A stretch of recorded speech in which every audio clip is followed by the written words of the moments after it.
Good Friday evening to you folks. How are you? It's good to see you. It's good to be seen by you. I, of course, am your host, Bill Sylvie, aka The Dungeon Delver. And what can I say other than if you want to ride, don't ride the white horse, or at least that's what the radio told me today.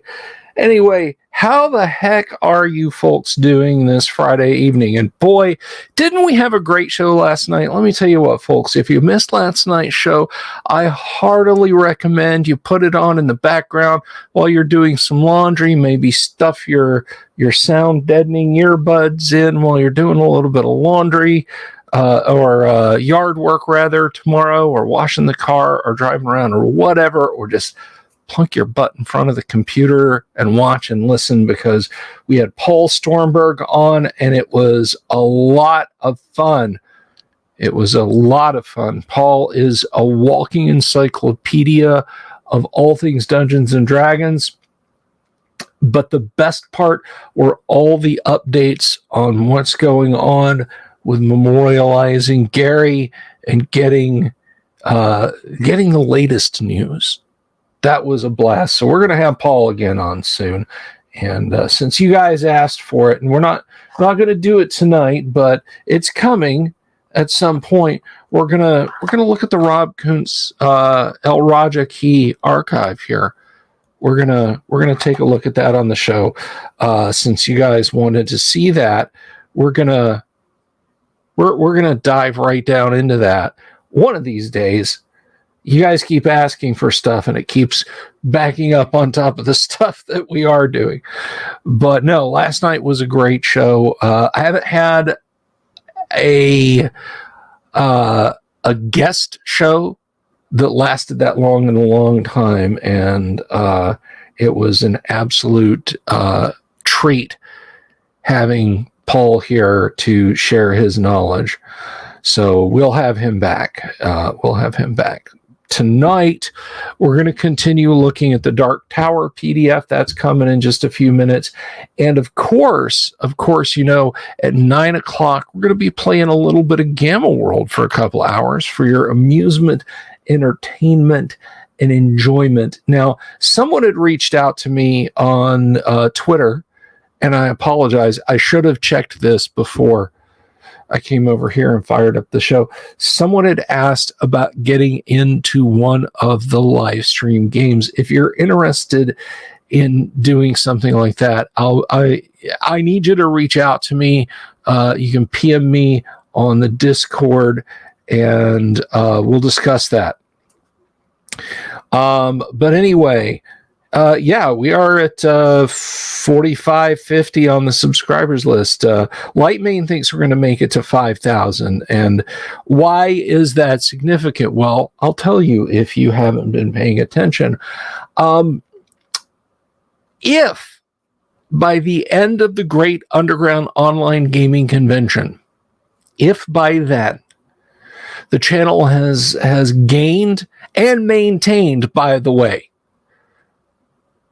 you know, can't be like, oh, it's over 5,000. No, it's 5,000. No, it's $49.99. No, it's got to stay there. No, Clark, unfortunately, it's not the old Milton Bradley Dark Tower.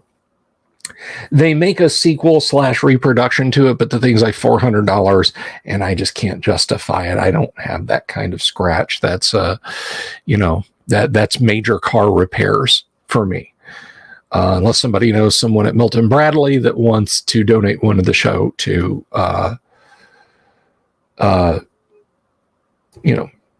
But anyway, going back to we were talking about Paul, we were talking about Dark Tower.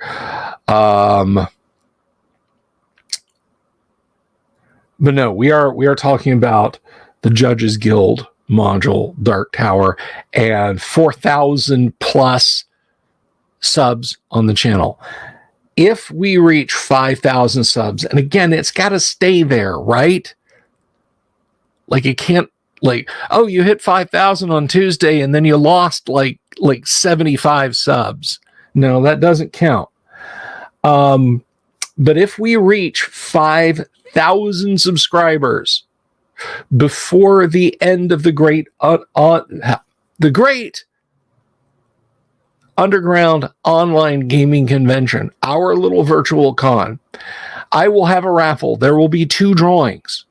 Drawing number 1, the winner of drawing number 1 will receive a premium color print-on-demand set of the Monster Manual, the Dungeon Master's Guide, and the Player's Handbook for First Edition Advanced D&D.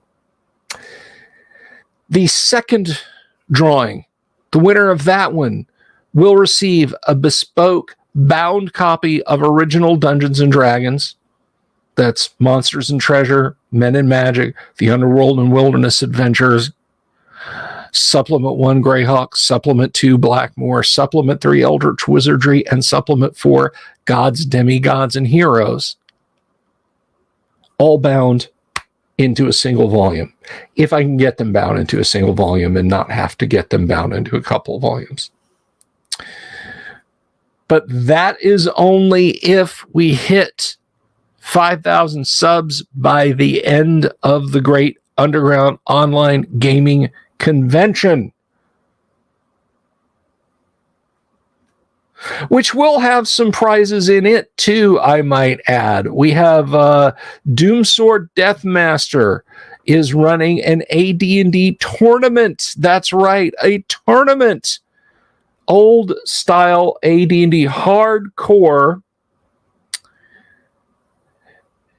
AD&D tournament with gifts provided not just by Doomsword, but also by our friends at Hellebarde Games, who are the sponsors of the show, I might add. And Hellebarde makes the kind of adventures that they would like to play, whether it's for Castles and Crusades, 5th edition D&D, or anywhere else in the OSR sphere.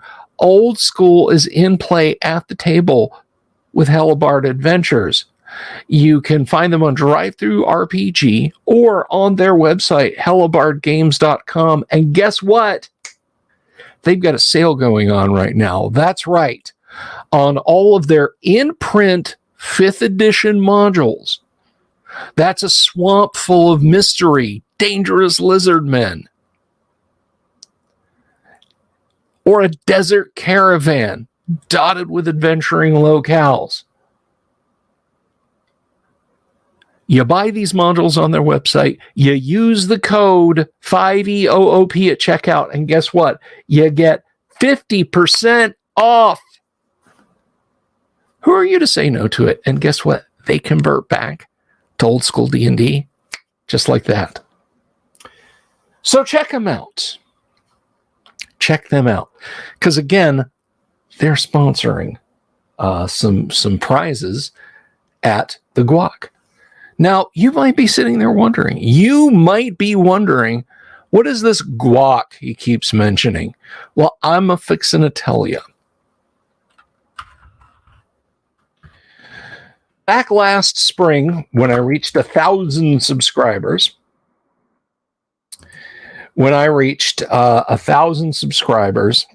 we celebrated by having a virtual convention. It was fun. We had maybe 20 or 30 people attend. It was good. We had merch. We have merch this time too. But we're doing it again. We're doing it again this year. And there is where you can go to sign up. You can be a DM. You can participate in the games. Do what you want to. The grid, it will be available until a week before the con starts, at which point I will shut it down. We've got a Discord set up just for the convention where you can go.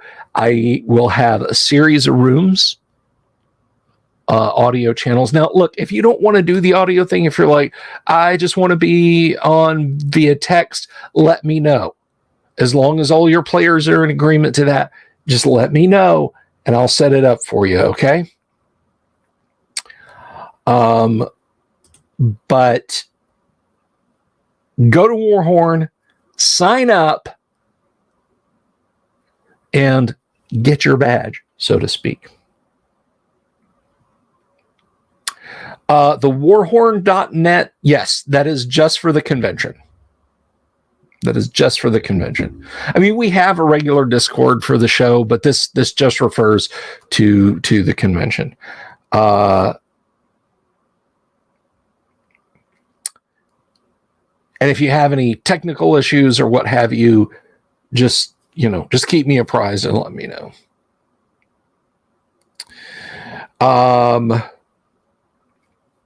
But anyway, I was mentioning merch, and I want you guys to check this out. Let me see if I can. I'll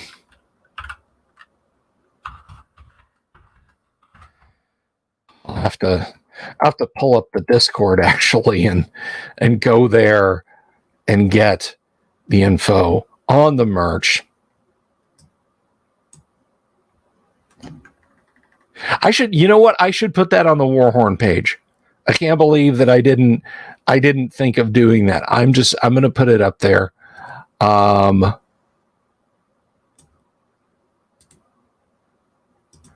Let me find it real quick, guys, and I'll show y'all where y'all can go to get merch.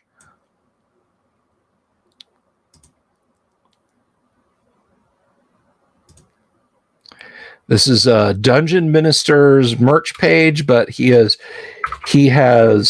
decided to host our merch for the convention, where you can get awesome looking t-shirts like this.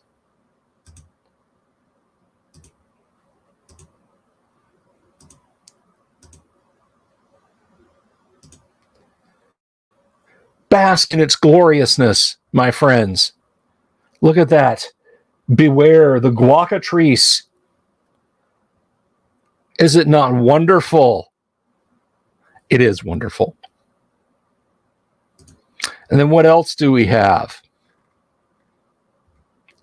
Pint glasses. Look at that.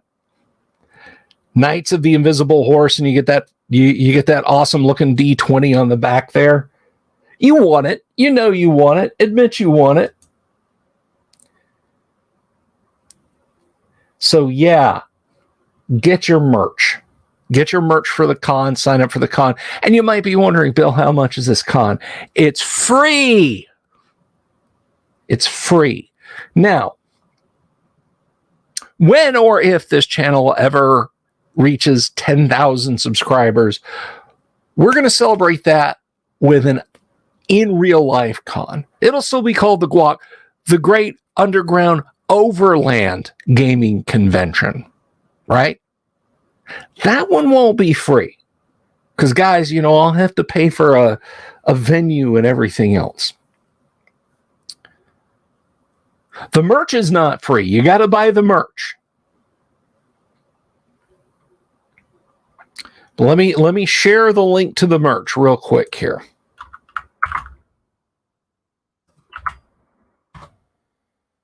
If you want some merch, there you go.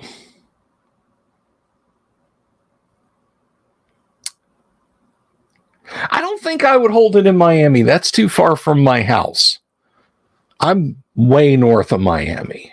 I'm still in Florida, but I'm way north of Miami. I'm not going like 600 miles one way to do the con. It would be in the Orlando area. Hell, it would probably be in this province outside of Orlando.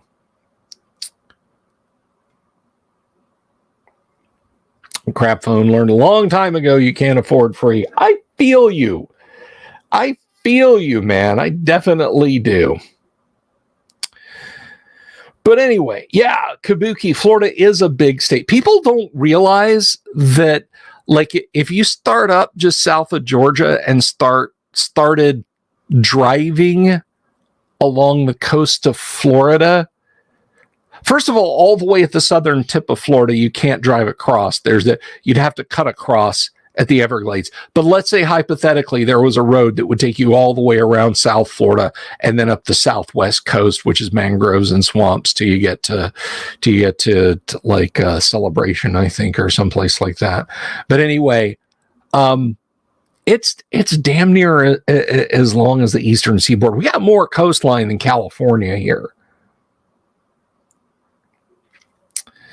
But anyway, so all that is happening. All that free is happening. Now, somebody asked me, and I starred this because I didn't want to miss it.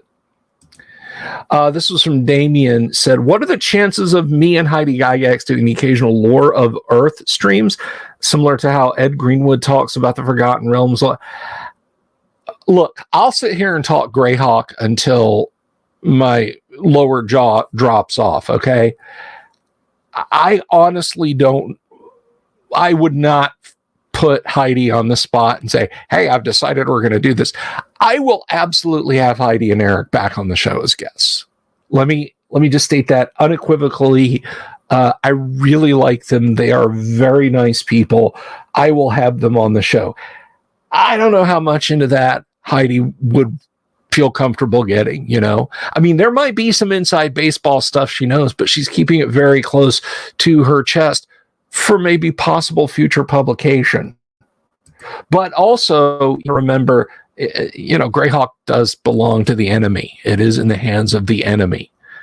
And I hope you hear the capital E when I say enemy.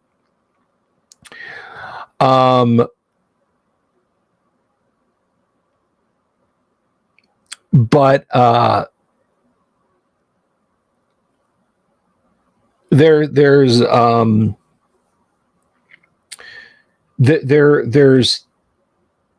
a lot of things to be considered in that. I won't say that I would never do that.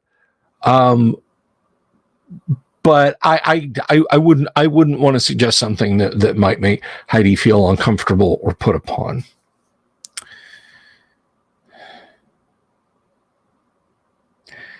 Isn't there a famous character in the original Greyhawk game floating around dead on a flying carpet in perpetuity?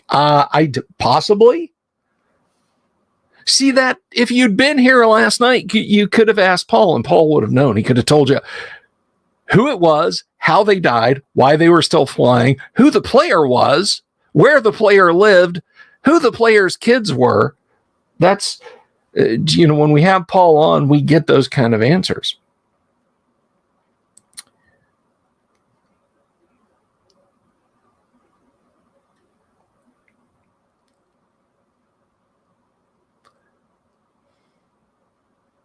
Encyclopedia Paul, that's right.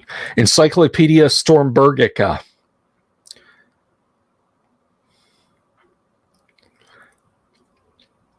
So, well, it's funny you mentioned that drone swarm. Paul has an excellent memory. Somebody asked, he told this story last night. I'm going to steal a little bit of Paul's thunder. Somebody asked Paul a Greyhawk question, and he was just like, I have no idea. And so he said, let me look that up on Google. And he started looking, and he was reading this article that like one of the first Google hits. And he's reading down through it, and it's just page after page of information, a forum post or a response on a blog post or something like that. And he's going through it, and he's like, man, whoever wrote this did their homework. And he got to the end. It turns out that Paul had written that like years prior. Paul has literally forgotten more about D&D than I will ever know, and there's the proof. But anyway, back to the guac. So on all of you guys, if you're interested in good tabletop gaming fun, sign up for the guac.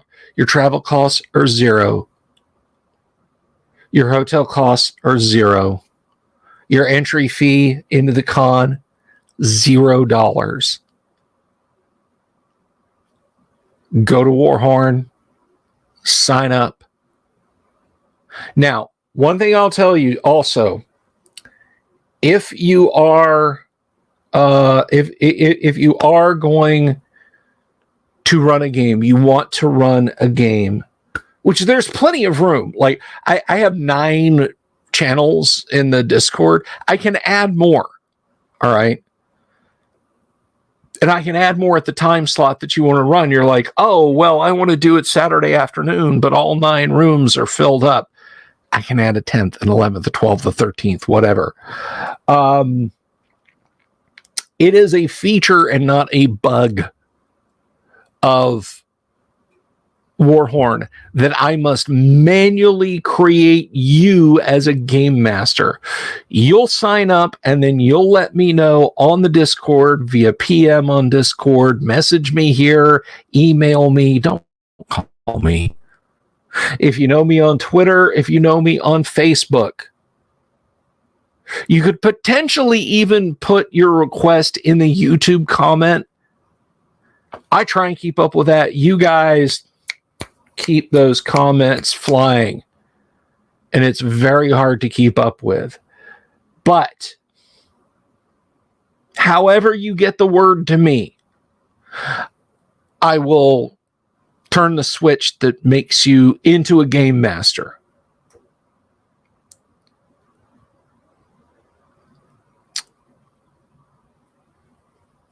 The beer and chips cost a penny. Exactly. That's just it. Now, I got to tell you, the food cost at Gary Con was, depending on what you had, it was fairly reasonable. Like, I thought like $8 for the burger was a pretty good price. I thought nearly $20 for the cockatrice wrap, which was like a chicken Caesar wrap with like buffalo chicken. That thing was like nearly $20. That was nuts. Okay. But if you come to the Great Underground Online Gaming Convention, guess what? Your snacks. You just go to Big Lots and get their knockoff Doritos. All right. Hit BOGO at your Publix. And grab a couple of big bags of chips, some of your favorite beers, and enjoy how awesome it is. Nobody's going to say, hey, no outside food and drink in the con. Feel free.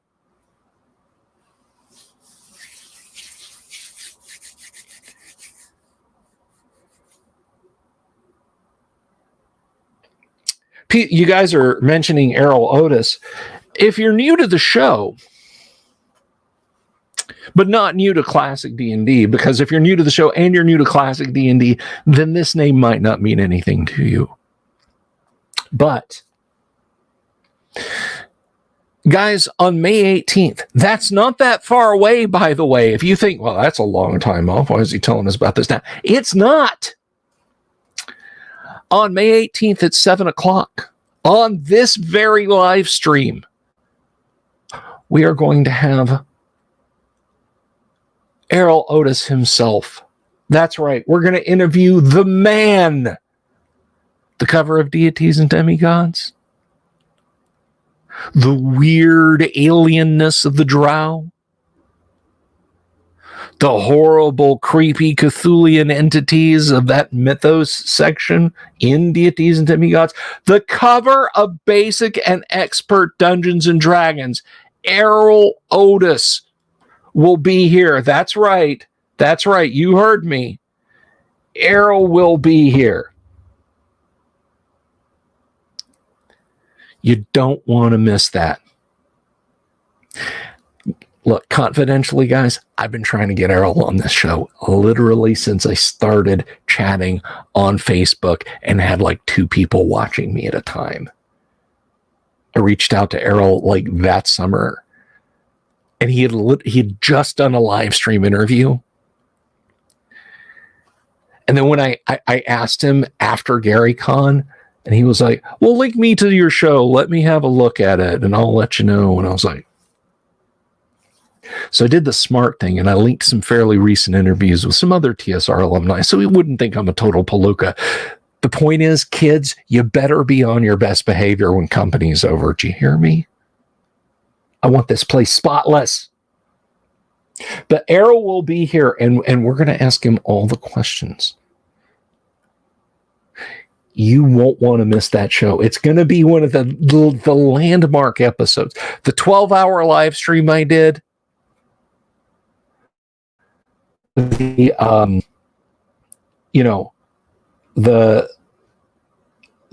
playing the Gary Gygax interview audio for you guys. Alan Hammock, Skip Williams, Darlene Peekle, well, the artist Darlene, Tracy Lesh, the nearly 8 hours into interviews I've had with Ty Beard. It's going to be in that rarefied air. It's not just going to be, well, Bill babbled for 59 minutes and 31 seconds and then schlepped off to play classic Doom on his PC kind of night. Okay. It's not going to be like that. It's going to be something you're going to want to be there for. It's going to be fantastic.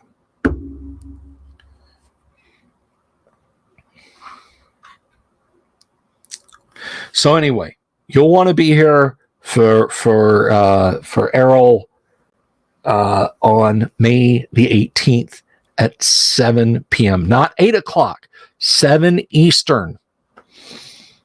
And we're going to have other guests on too. I mentioned Tracy. Oh, that's something else that's happening at the Guac. There's Bill Haley in the Comet song, I think, that's called At the Guac. But anyway, guess what? During the Guac, Saturday afternoon, we're going to do Artist Alley, and Tracy will be on the show. He will be selling prints and other Tracy Lesh merch. And we'll be interviewing him during all that. So it'll be your chance to get an art print from one of the pioneers of Dungeons and Dragons art, a guy who was in the house back in 1975, 1974. Yeah, that Tracy Lesh. He will be here. Don't miss your opportunity, guys. Don't miss your opportunity to get authentic, original Dungeons and Dragons art prints.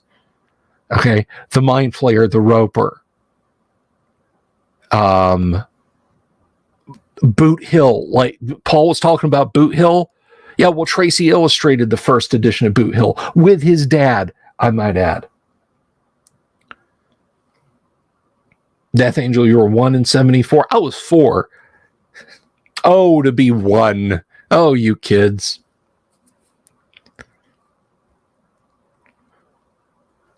So you will want to be here for the Artist Alley night.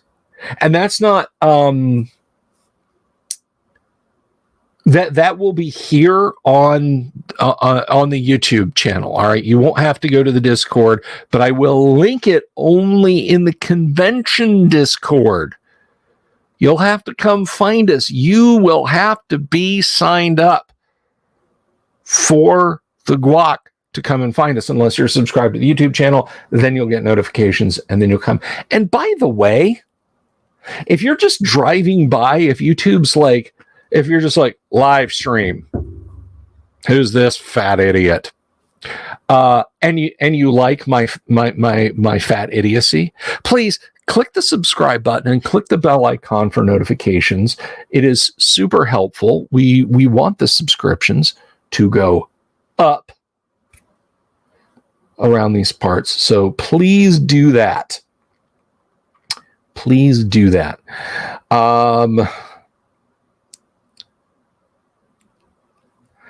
But anyway, we've got a little bit of time before we jump in and start playing Gamma World. There's this YouTuber that does those D&D horror story things, and I guess the guy does a good job at it. I just put it on in the background for noise and stuff to laugh at. But everything with a W, he says, wha. Like you say, why? Why did the person do that? Okay, that's fine. But then he's relating a story. So our group usually meets on Wednesdays. And I'm wondering what the DM was thinking, putting a Wendigo. I'm like, dude, there's not an H after every W. Anyhow. So let's get into it. Let's take a look at some Judges Guild. Now, we had gotten into the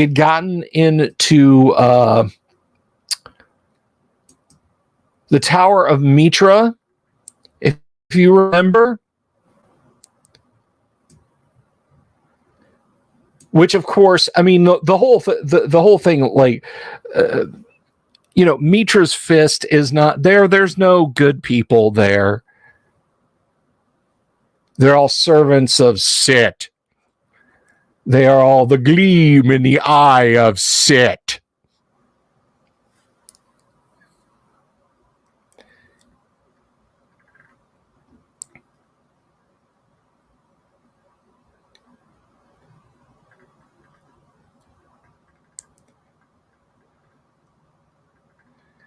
So let's take a look at this. We had dealt with some ghouls earlier. Some rat tunnels and so on and etc. And we're getting into some more complex and serious modules. So let's go ahead and add that. There we go. So I've been waiting to talk about this one, the Manomist. It reminds me of a bit from the old Tick cartoon back from the early 90s. The Can-A-Man! It's an aerosol dispensed man. The Manomist. This floor is covered by 2 feet of mist. There's a 60% chance the mist will form into a man shape that will gesture towards room 9, then walk into that chamber, point at the lizard's nest, and finally walk through the nest, seemingly disappear into the wall. This is the giant lizards. We already covered this. Okay. Lightmane, have a wonderful evening. Rat proving rat. Yeah. So we were large rat lair. Sinistar, major rat warren. Pentagons and passwords. Let's jump up to pentagons and passwords. This room has a 30-foot ceiling. It is lit by 5 braziers. Rich, fairly new curtains align the walls. A gold bowl, worth 500 gold, sits midway between the pentagon framed by the braziers. If the perimeter of the pentagon is passed without the password, set, merchant of death, let all the world feel your soul-chilling breath. Are not said. Rufo knows the passwords, but there's a 30% chance he'll misquote it. Klaatu Barada. It's an N-word. It was definitely an N-word. Necktie. Nectarines. Are not said. Let's see. A line of fire will race out along the floor from each brazier to the gold bowl. There will be a puff of smoke, and 2 skeletons will appear armed with sword and shield for every hit die possessed by those in the room. You have a party of 10, average level of 6, 60 skeletons are going to show up. A converted crypt. I like that trap, by the way. I really like that trap. I may steal that. A converted crypt. This was once a crypt of an early patriarch of Mitra who led the construction of the shrine above. His bones lie in a jumble in the corner. His coffin has been converted to store treasure. In it are 5,000 gold, 4,000 silver, 50 gold pieces zircon, 100 gold piece tourmaline, and a 500 gold piece pearl, a silver lion mask, and a +1 shield embossed with the lion of Mitra in red and gold. See picture, shield. If a detect magic is cast on it, it will glow green for 1 to 4 melee rounds, showing a map of the location of the Heart of Law. The spell may be cast twice. After that, the map will fade forever. To let players copy the map, roll 1 to 4 minutes of real time as the duration of the spell, and let them copy for that length of time by showing them the 2-color shield map in this booklet. Again, realize the map is 350 to 400 years old and will not show the dungeon accurately as it is now. Each individual detect magic spell will work, but once. Let me tell you something. You want to make people mad. I'm not saying don't do it, by the way. Absolutely do it. I have had players get in shouting matches with me because I've said, okay, you're reading the tablet. You read these words. I'm thinking specifically of S4. There's a magic tablet you can find. I told them the words. I said it, and they're talking, they're yammering, and then the words fade. And when they're, oh yeah, that might. We should. What did it say, Bill? I told you what it said. Well, no, I mean, yeah, but what did it say? My character would know. Did you write it down? Do you remember it?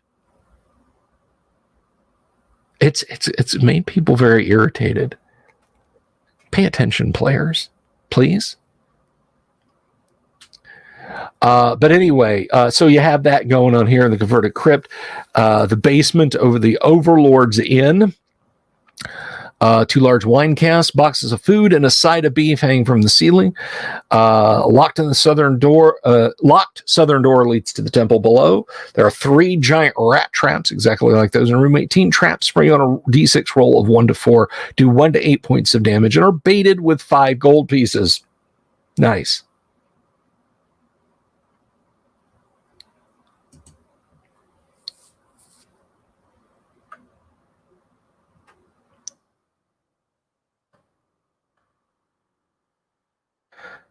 And then we have the Upper Temple of Set. There's a 10% chance that a service will be going on. If so, all villagers will be here. This is the upper worship hall of the evil villagers. The walls are artfully painted in scenes depicting the deification of Set. Most of the pictures are gross and nauseating. The curtain tapestries at the southern end of the hall show the death of Mitra, showing the god to be weak, senile, and perverse. In all scenes, Set is depicted triumphantly. The pews are of varnished oak, and some of the rear pews have been gnawed on by rats. The floor is of inlaid black marble. The 4 braziers are gold, for 500 apiece, and silver.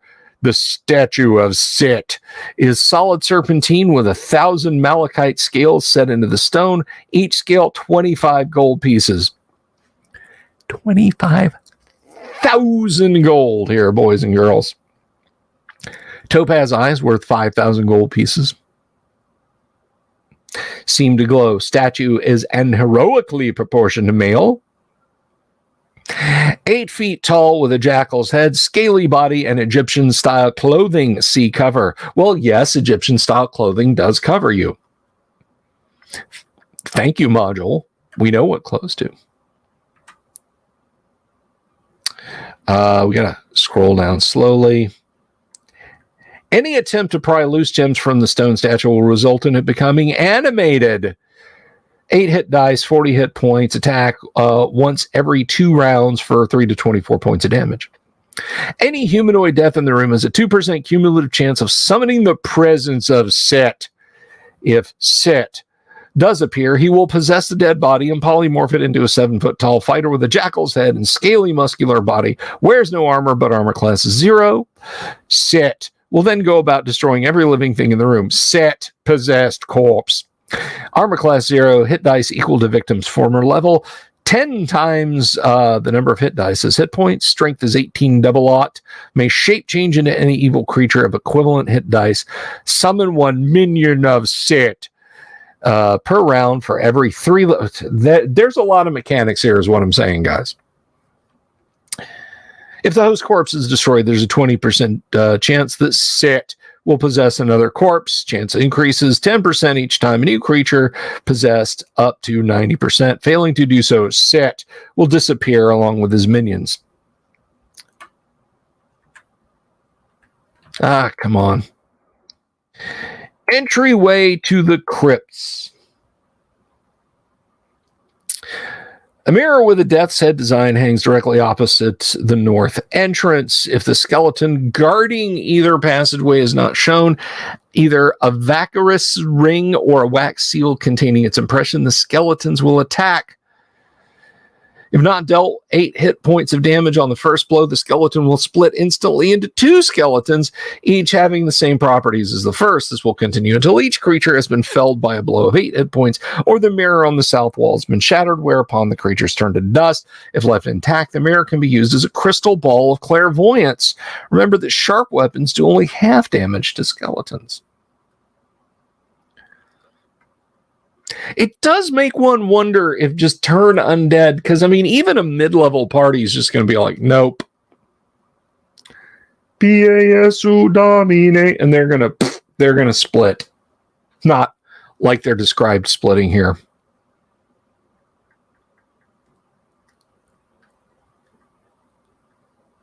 Another ancient patriarchal crypt. This one has been converted into a robing, I almost thought that said robbing, robing and meditation room for the high priest of the village of Vacarus.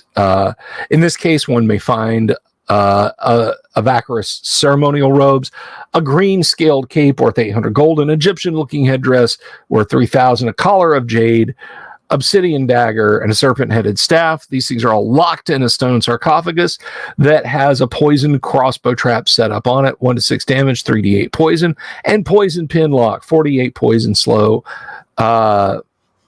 Slow 1 die of damage per turn. That's very nice of Jacques to have that. Like in my D&D games, a poison needle in the lock means give me a saving throw. Oh, you failed. You're dead. You're dead. You're unalived.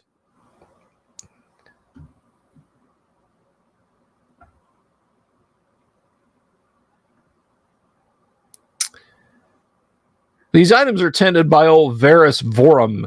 Varus Vorum, a level 4 cleric who's lawful good, chaotic evil. Hit points 19, no armor. He's the only survivor of the original priestly complement, occupying the Matraic shrine when the powers of Sit took over 300 years ago. He's been in the tunnels beneath the village. He had been in the tunnels. On returning to see the carnage wrought by evil, he developed a split personality. 50% of the time he's lawful good and will know a set of helpful healing spells and will request that he be freed from his plight, along with asking adventurers to undertake Quest 24. And we'll look at the various quests that you can get into when we get to that point. The rest of the time, he'll be chaotic evil with a set of harmful spells. Each melee round, he has a 30% chance of changing alignment. He's chained to the wall with 10 feet of heavy iron changing. He knows the crossbow trap, but not the poison pin. And then there's all of the spells. Although all of the spells are available, he may only cast up to 3 first-level spells and 2 second-level spells each day, regardless of personality changes. I need to... There we go. That's better. That's pretty cool, you know? Having a character with multiple personality like that. And then, like, well, when they're like this, they can only cast these spells. But when they're like this, they can only cast those spells. Purification room for the priests. Yeah, this is a Players are just not going to know this kind of thing. There's a bowl containing continually warm, non-coagulating blood.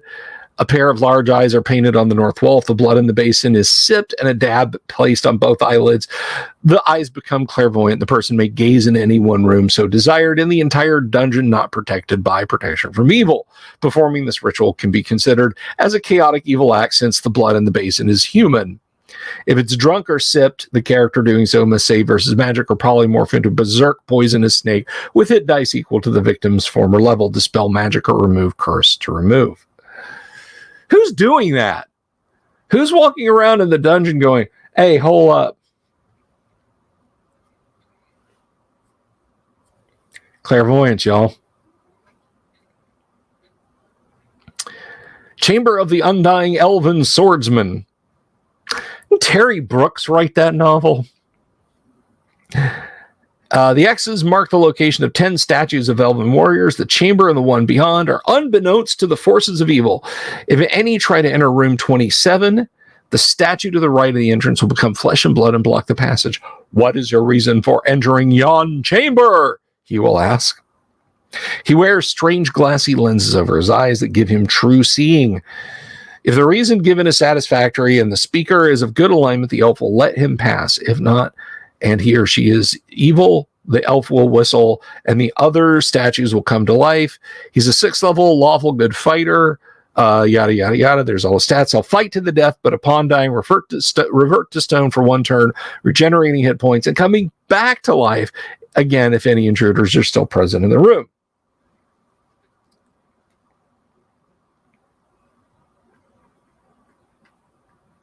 Marvelous Gate of Teleportation. An entry point into the White Tower through room E19. It's a teleporting door into a room where the secret of the entrance password into the Dark Tower is written. Evils may pass through this door, but they will be disoriented and confused for a full turn. No saving throw. Crypt of Avar. Crypt that contains a white. It's Avakarus' oldest son, Avar. Avar was killed by smallpox in a short skirmish into the White Tower. The hand will be visible on his chest. Any images on the walls have been clawed off. Yikes. Crypt of Shamling the Wine Merchant. A wraith. Portal of Fear. I think Portal of Fear, wasn't that that was a Mickey Spillane. Anyway, trapdoor is in the floor, opens into a slanting shaft that leads down to the sloping roof of the Dark Tower. At the base is a crud-coated quartz window. Scraping away the crud will reveal the face of the lich, Nessut, who has heard the noise and investigated it. Now you've screwed up. You've alerted a lich to your presence. Now you have messed up.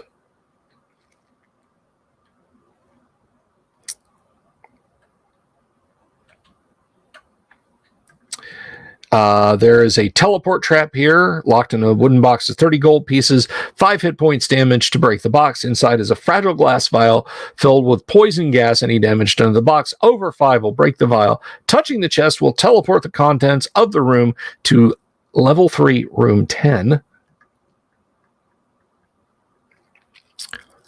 An army of undead, an army of darkness, if you will. 8 zombies and 30 skeletons hold sway here. The skeletons clank around in plate mail. The rest wear tattered rags that look similar to merchant clothing. 4 of the zombies are very fresh. They are members of the ill-fated caravan that disappeared in the village. They have had their hearts torn out. All carry broadswords, skeletons, armor class 7. Well, 1 hit die, 6 hit points. Skeletons and plate mail, armor class 2, 1 hit die, 8 hit points. Zombies, armor class 8, etc., etc. A Vacus signet ring will allow passage by the creatures. A wax seal will also work.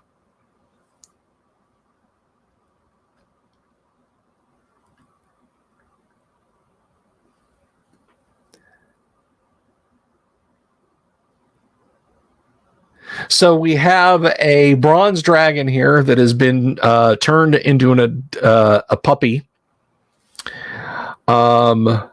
He was captured after the takeover of the village. Halfling Hell Eyes recognized one of the cleric's pets was the dragon in dog form. The dog was susceptible to sleep spelling and has been kept so ever since 300 years. During that time, he did not age because a temporal stasis had been placed on the cage if cast by an 18th level wizard. The spell must be removed before the dragon can awaken, which your party can't do. I mean, dispel magic. Okay, I'll roll. I rolled a 10. Is that good? Yeah, that's good, but that ain't going to get it. Murky speaks bronze dragon, Lamassu, Chiron, common, lawful good, and any animal form that he may be in. He will immediately decide to attack the forces of evil and begin a war. It is most probable he will immediately seek out the gate to Set's tower to seek to destroy as much as he can in it. Well, yeah. The Flaming Guardian.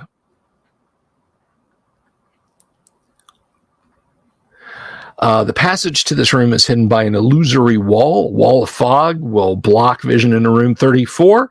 The door is blocked by a 2-foot-tall red statue of a fighting man. A magic mouth will speak. If the room beyond you wish to see, then lay your hands and pass by me. Then lay on hands and pass by me. Each character must do this or the statue will form into a wall of fire, blocking the entrance. If the statue is attacked or hit or kicked, it will form into a 7-foot-tall, animated, hasted, flaming stone statue. A quart of water will do 1d4 damage. Tripping the statue will not shatter it. In a chest in the center of the room is a bag containing 100 base 10 GP tiger eyes. The chest is actually part of the stone floor and is a crossbow trap. Fire 4 bolts vertically from the ceiling directly at the chest. If Dispel Magic is not cast on the gems within 10 turns after they remove, they will explode, causing 1 hit point of damage per gem to every character within a 10-foot radius.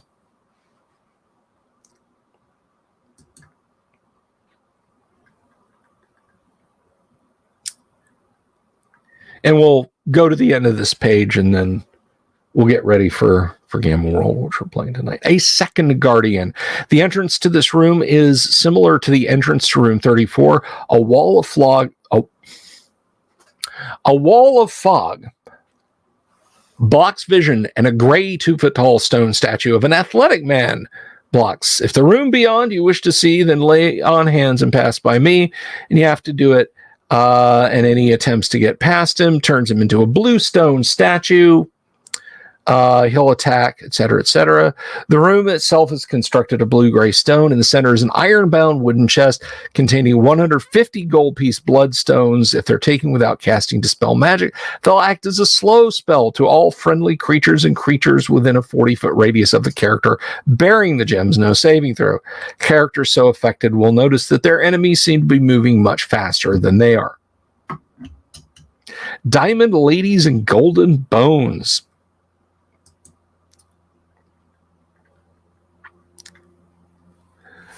So we get the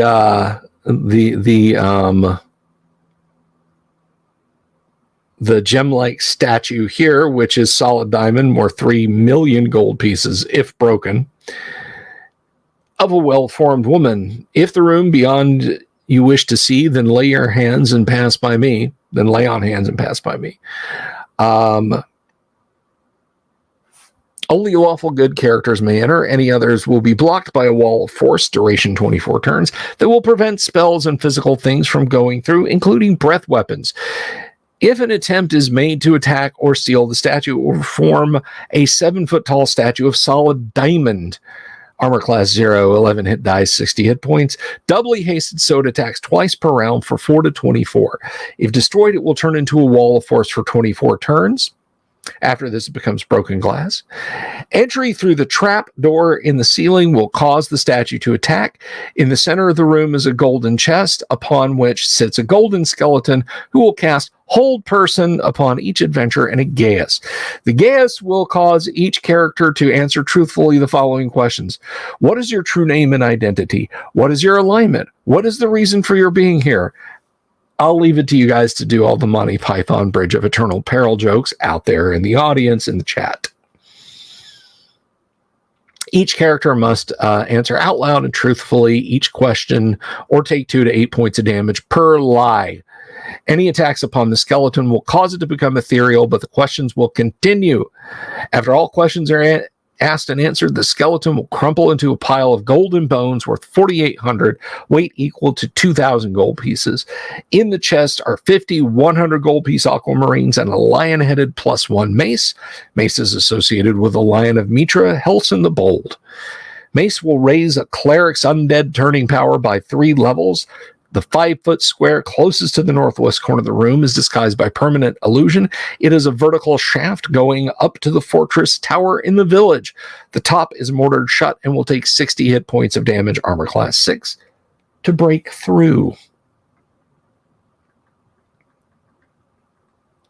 Room of Carrion. The room's floor is covered with human skeletons and rotting human corpses. The smell will gag those not making a saving throw. Failure indicates loss of stomach contents and weakness equal to 50% normal strength for 2 to 4 turns. Tell you what, you troglodytes need to step up your game. There's carrion crawlers here. They're attempting to feed while avoiding the advances of a small black pudding. Avoiding his advances. Say, y'all look pretty good. No, we're trying to have a bite to eat. Thank you. No, but seriously. Can I get your digits?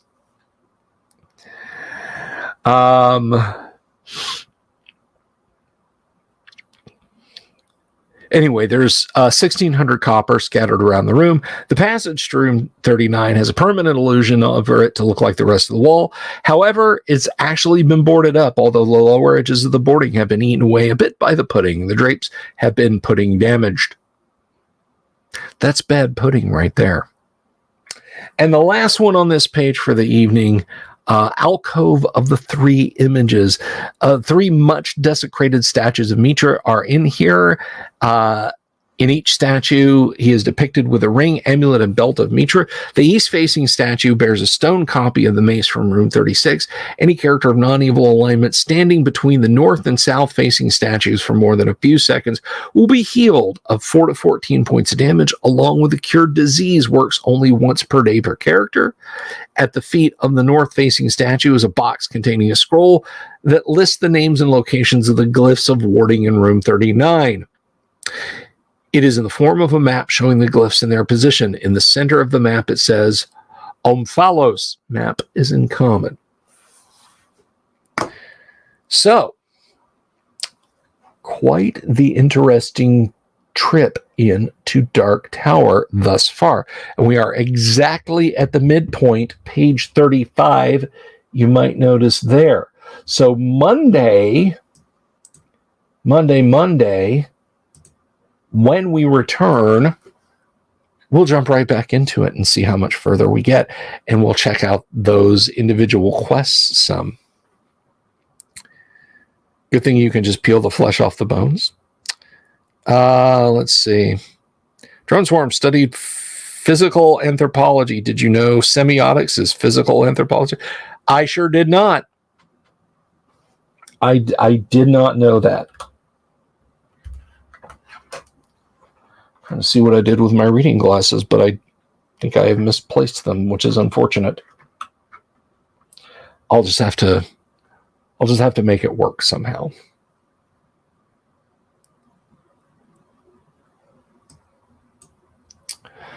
So, just a quick reminder. I want to just bring this up here, if I can bring this up here. Monday, again, we are back. We are going to look some more at the Dark Tower. Tuesday, more Dark Tower deep diving, but then also on the back half on Tuesday, we'll be playing first edition AD&D. That's right. We will be playing some first edition AD&D, much as we are about to play some classic Gamma World.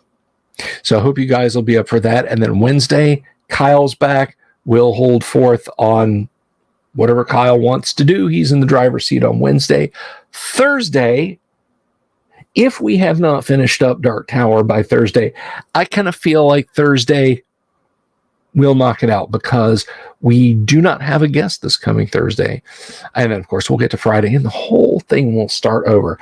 Now, this weekend, I'm going to be doing a video. I'm going to be doing a review of Beneath the Waterfowl, which, of course, if you guys backed the Kickstarter by Heidi and Eric, of course, you know that Beneath the Waterfowl is the expansion till Death Do Us Part.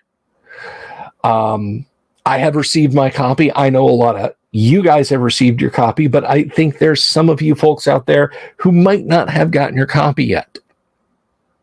So this is going to be a spoiler-heavy review in which I'm going to go through and I'm going to tell you what I think about it.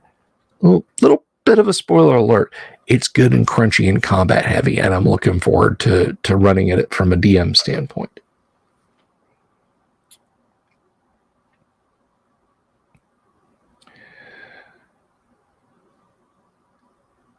So, speaking of Janelle, have I considered? I'm not in contact with, and I've never run into Jacques at any events or anything like that. But if you guys want, I will ask. I will reach out. I'm here for you guys. I will do what the majority wants me to do within reason. It's never going to be called BillCon, and you're never going to be anything but the chat. The Peanut Gallery, and it's called BillCon. No. Nope. Does not.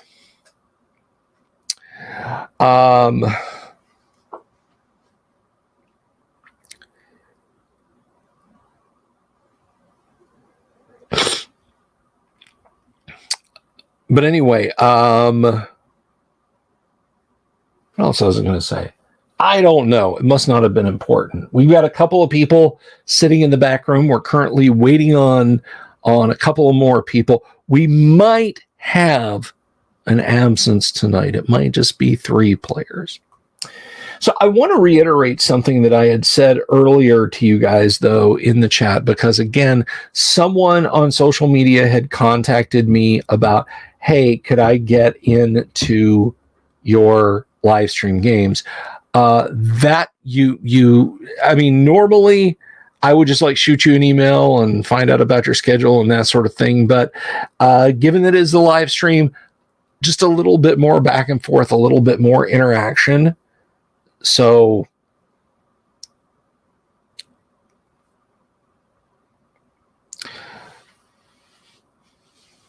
that's the that's the way we proceed with that. And I think we have just about everybody who is playing tonight is lining up in the back room. Assuming Pinkertons don't show up and confiscate your mode. Yes, exactly. And I almost wish I had one of those signs. It's been X days without an accident on this work site. But when they said it's been X days without a Wizards of the Coast screw up, because it would be 2. They were doing so well after Kyle Brink saying what he said. They were doing so well. It had been they got through almost a whole month without doing something awful again. What are you going to do? All right, so let me take just a quick gander because I want to share with you guys. Let's have a quick look here. Yes, we are at 4,550 subscriptions on the channel. Thank you, everyone out there, for making that happen. 4,550, that's pretty good numbers. That's 450 away from 5,000. In 15 more subs, which could take a week, it could take a month. I don't know. You guys are kind of fickle. Not you guys, but people at large. We will be at 4,565. What is the significance of that? That will be exactly 3,000 subscriptions since January 17th. when I released a little video about Wizards of the Coast screwing up. So in 15 subs, it'll be 3,000 subscriptions the channel has picked up. All right, enough about that. Let me don my AKG headphones. AKG guys, I would absolutely, positively do an endorsement for y'all. Okay? I'm just letting you know.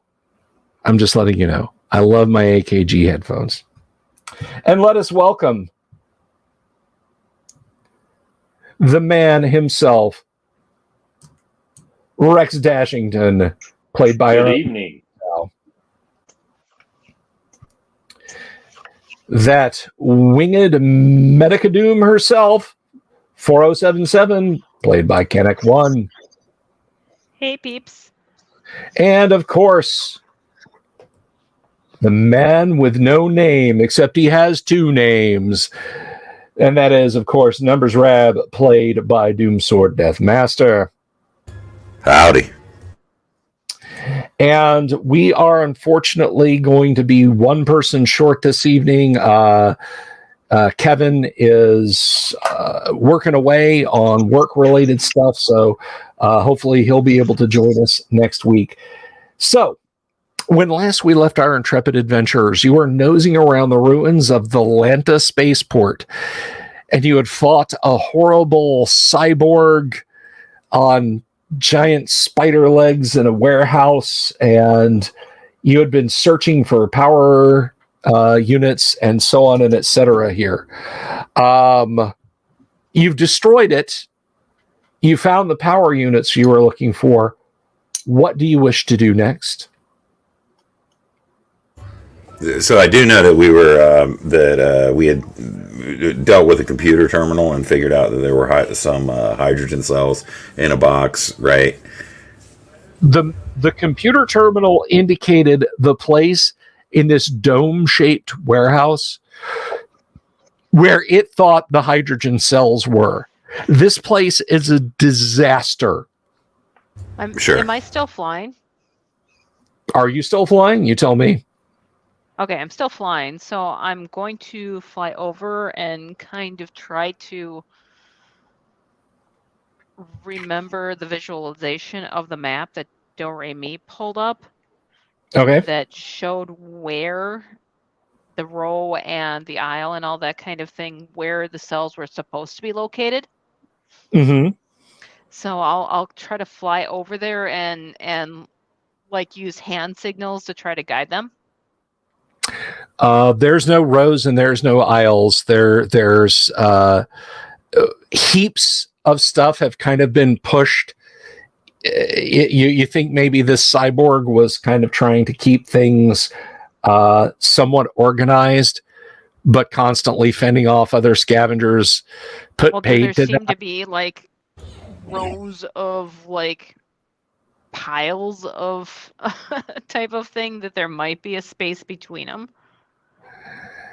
Yeah, I mean, you can climb over a few things and try and try. I'm gonna stay in the air, but I'm gonna try to kind of guide them to where I would estimate that it's the most likely spot on where these power cells were supposed to be. Okay. Best case scenario, if the Robo Joy thing hasn't relocated them. But don't we need to check his corpse too to see if he's got batteries that we can use as well? Ooh, good call.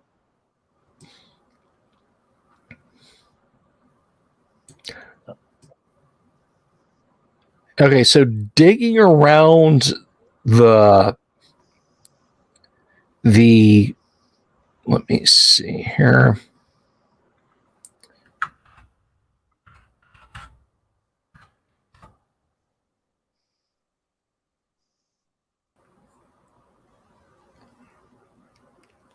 Yeah, so this thing so tell me who's doing the digging and who's doing the work on it, as it were. Rex will do some digging. Okay. I'm just gonna stay flying up and watching for any movement or anybody trying to sneak up on the group. Okay. So Do-Re-Mi is going to stand by the main doorway, kind of keeping his eyes out across the vast expanse of concrete and steel and weeds and so on and etc. outside. What is Numbers Rab doing? Yeah, I'll dig through the stuff too. Looks like a bunch of hoop ran through a cabbage patch in here. Okay. If you find any med packs, grab them, please. Maybe. If you find any hydrogen cells. I'm standing guard. I mean, grab everything we need that would be useful if you can see it. Yes, man, I sure mean, the thing. the med kit is for all of us, so. Yeah, and if Rex sees anything else kind of interesting while he's digging around, he'll take a look at that too. Okay. Weapons, Yexel clothes, something like that. Okay, this thing was just trying to mash you with claws, so it doesn't really have any weapons.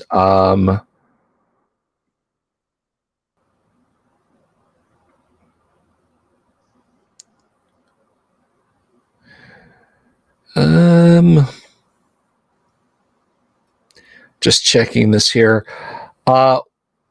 Rex, why don't you go ahead and let's start rolling on the old artifact table to try and see if you can find something useful in here. So give me a D10 roll. 1. I hope it's low. Okay, yeah, you find a panel next to the fat yellow bars that seem to kind of form a cage around the human-like torso that sat in the middle of this. The panel has got kind of a stylized, it looks like a lightning bolt with a triangle on it. You think that may be something of import. So go ahead and give me another roll. 9. Yeah, you don't. It's just no idea. So he'll yell over for Numbers. Hey, Numbers, what's a lightning bolt in a triangle? Huh? I'll have a look at that.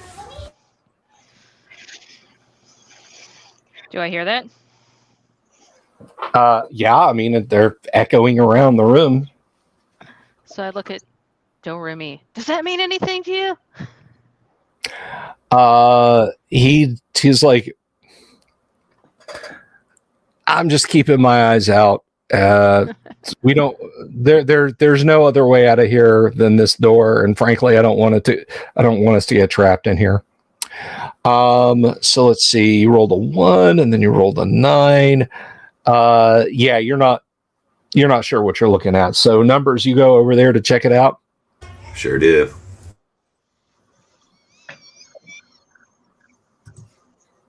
Okay. Give me a D10 roll.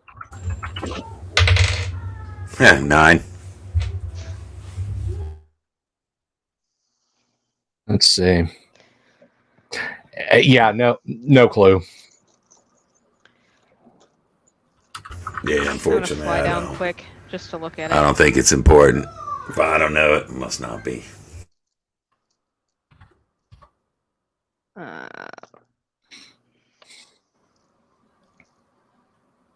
So I'm gonna fly down just to take a poke at it. All right. Give me a D10 roll. All right. That is a 3. Okay, yeah, you're able to kind of follow whatever it was Rex was doing, and you open the same panel, and you're looking at a confusing array of wires and magnetic rams and pulleys and everything else. You want to keep going? Sure, we'll try one more. Okay. And that is a 4.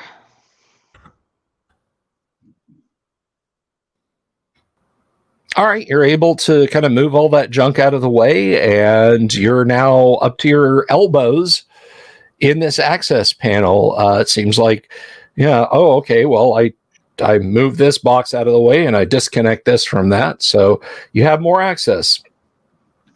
All right. I'm hoping there's a power source in here or something, a fuel cell, ideally. Alrighty, And roll again. that's a 1.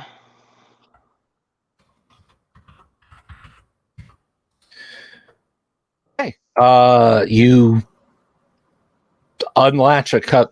You're like, okay, well, these seems intuitively. So you turn some things, you pull some handles, and you're now having to lean over into this like 3 meter long, 2 meter wide, distressingly thorax like construction here. But you've gotten further access. You want to keep trying it? Yeah, we'll try one more. And that's a 2.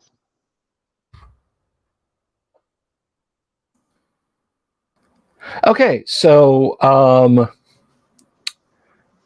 there is a gleaming metal cylinder with hoses and wires and cables coming out of the top and the bottom. It's lying kind of tilted backwards.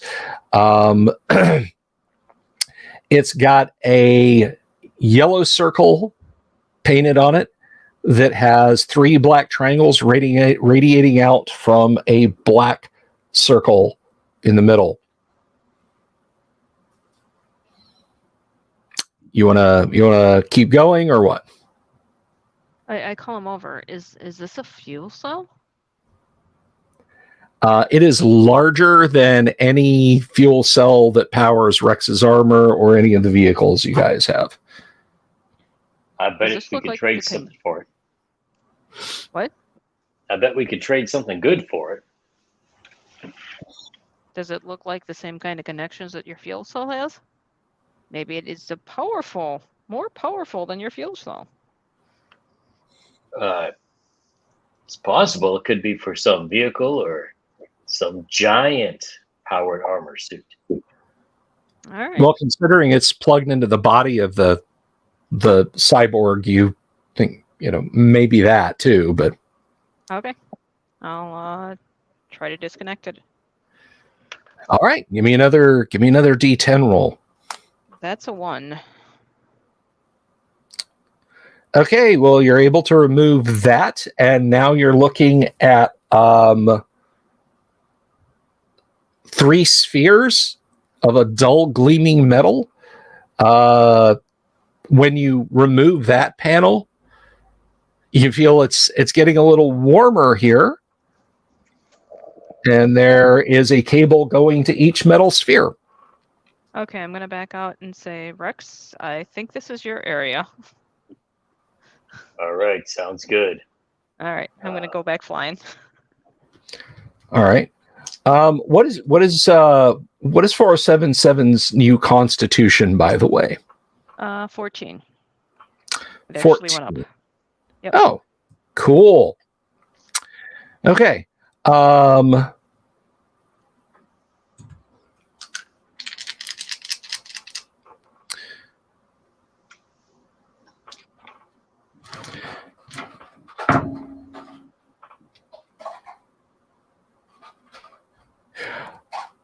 Okay, when 4077 kind of steps back, you notice it looks like she's kind of got this brownish tan to her face. Take what is that? Oof. 5 points of damage. Rex, when she calls you over there and you kind of turn in your armor, alarm bells are going off. And, it's like you're getting the little flashing skull and crossbones, and it's like it flashes out and is replaced by the round symbol with the 3 triangles radiating out from the circle, and it like that fades out. The skull and crossbones comes back. Well, it looks like we have some radiation. Oh, joy. Can Rex Here move comes this? another mutation. Can Rex move this outside? This is attached to the Borg, which is huge and does not seem like it will fit through the door. Drag it to the doorway. Okay, can I just rip out this fuel cell part and take it out the doorway? Absolutely. Okay. Rex has enough strength to just reach in there and grab what he thinks is a fuel cell and rip it right out.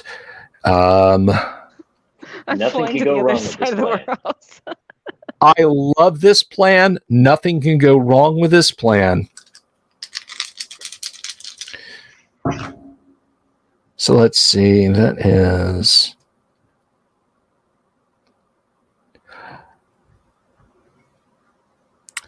Okay.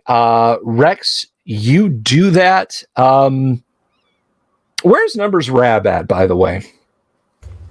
First off, way away from there. The second off, searching for hydrogen cells or a charging station. Fair enough. 4077, you just flew straight up, right? Yeah, well, I'm flying to the other side of the warehouse, and I'm looking for more med kits because I have a feeling we're gonna need them. As you are doing that, there is kind of this bluish flash that illuminates the room. And Rex staggers back with a grunt. What is Rex's constitution, by the way? Con is 13. 13, okay.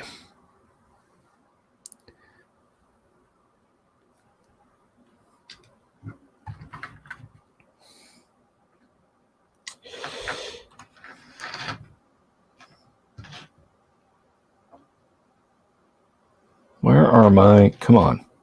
There we go.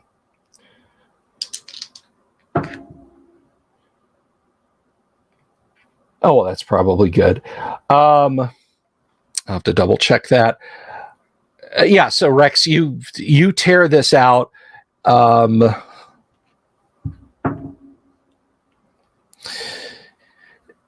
With the shrieking and of metal and the snapping of all of that, Do-Re-Mi looks over his shoulder and apparently at the blue glow yells, "What the hell are you doing?" and pounds sand out of the building.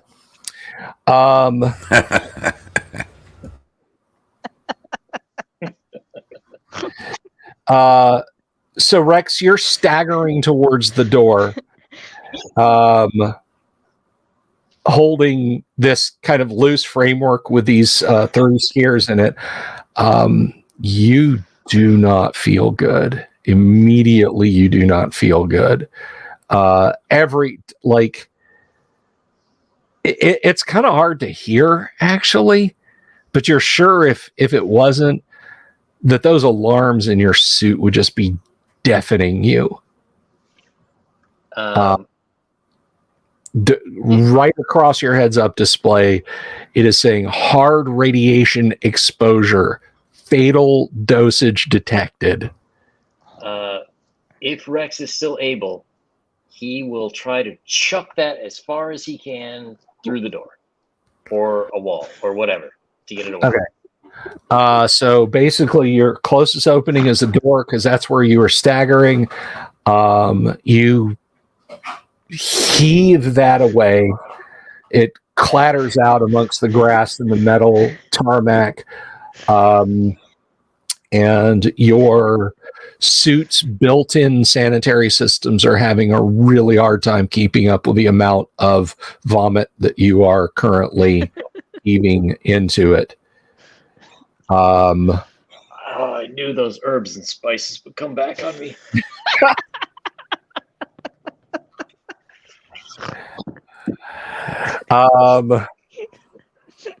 Yes, Damien, something exactly like that, my friend. Something exactly like that. Yeah, Rex. I was feeling like your shields would have kept out some radiation. So let's see.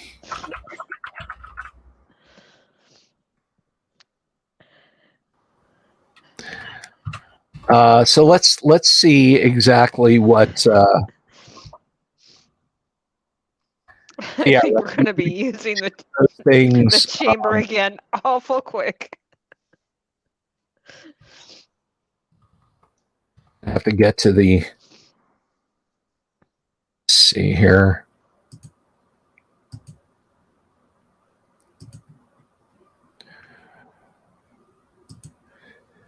Perhaps it's under the mutations table.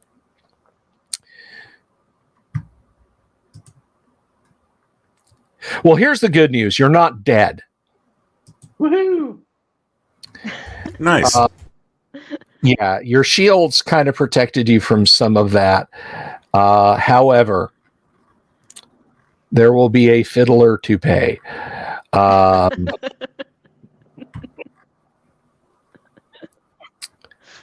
And let's see. And you're like immediately fatigued. Like all you want to do is just lie down right here, right now.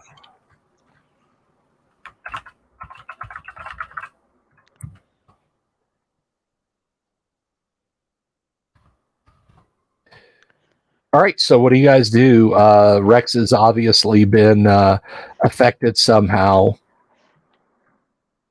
I'm going to fly down to him and see if I can administer any kind of medical assistance to him. Getting close to him, he's warm.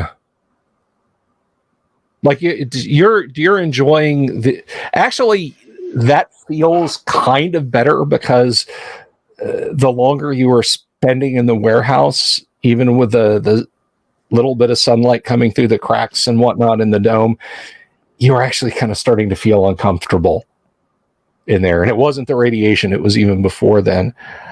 All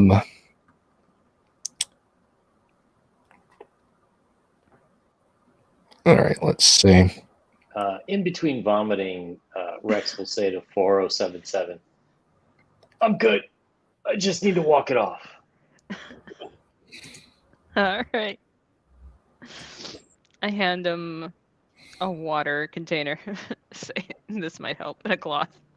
Okay, you'll have to crack your suit for that. I'm not sure I want to. That's fine. Okay. I think Rex is going to hang out, let the suit do its thing. Your suit is warning you that you've been exposed to massive amounts of radiation. That's what your suit's doing. Okay. And is the what do you call it? The radiation meter, is that going down at all? Yes, it is. It is subsiding. Is it within safe levels? Yes, it is. Oh, okay. Then I will crack that up and swish that water around my mouth to get the horrible metal taste out of there. All right. You might want to air that suit out, dude. I'm just telling you.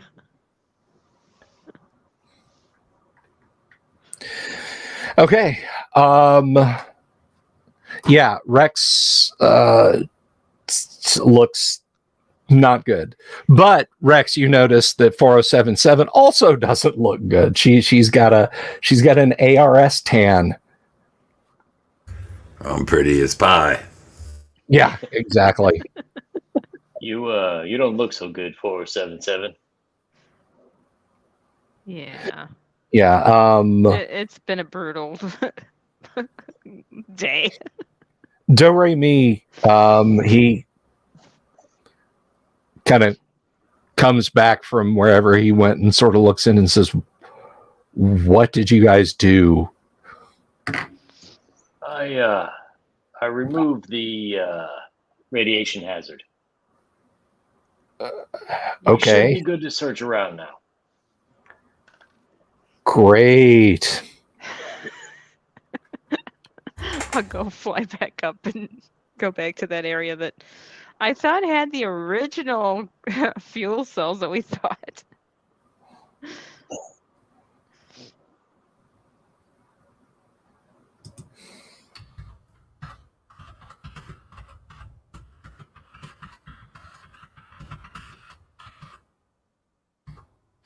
Okay.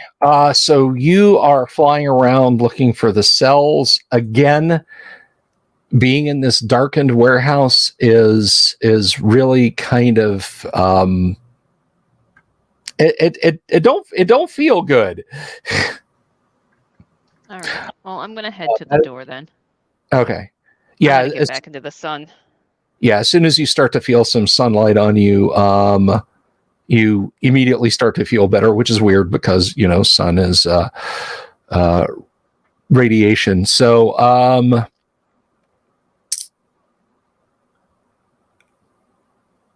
let's see.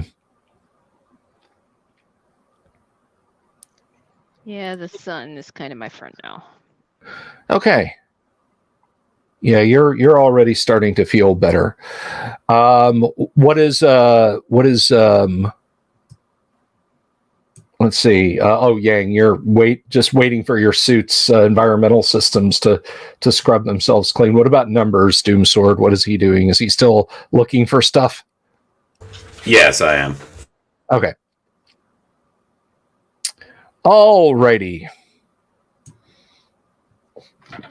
Let's see. So, just to be clear, there are piles of detritus in here. There are boxes unopened. It is literally unnumbered. But we'll say that you search for a turn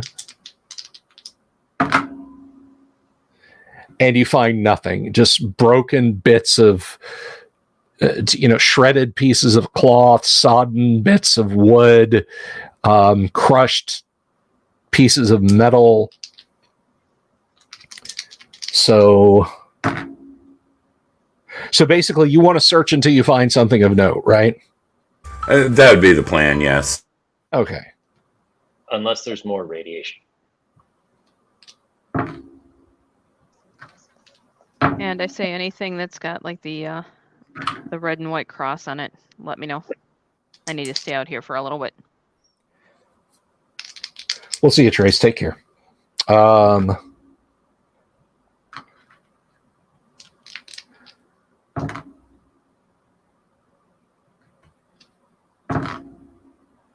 So Numbers has searched in excess of an hour, Rex. Like you've been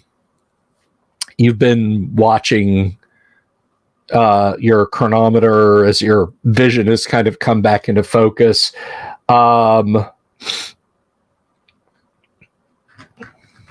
Those of you outside on the tarmac,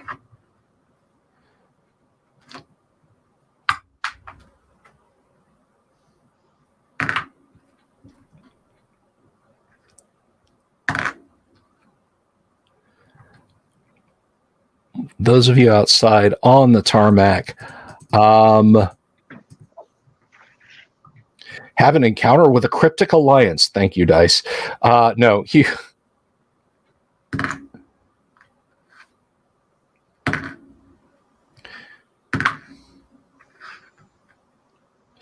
Just you just wait.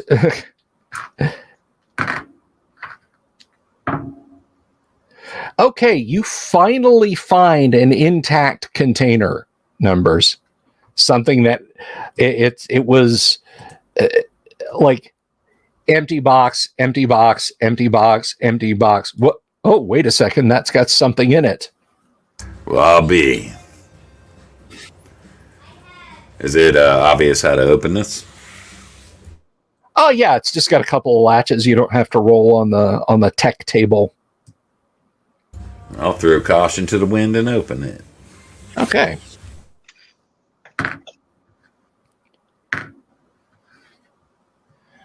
All right, so what you have,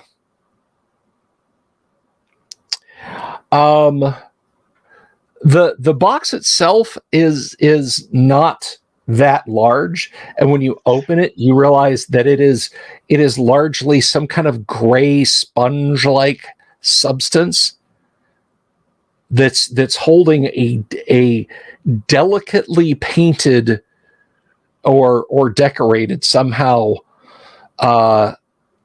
paperboard box that you can easily slip the lid off of. Within that is more of the sponge-like substance, divided into individual 2 centimeter by 2 centimeter compartments. Lying in each compartment are exquisitely painted images, small statuettes, none of them more than a couple of centimeters tall themselves, of fantastic creatures. Well, hot damn. You know, I'm not one to get sentimental, but we need some beauty in this world. Well, I'm keeping that.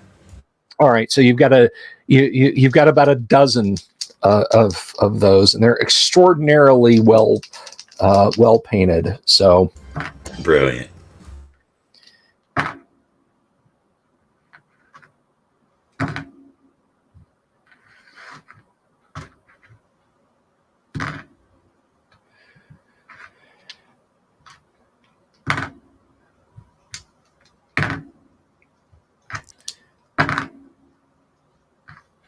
all right, another hour passes. You don't find anything else.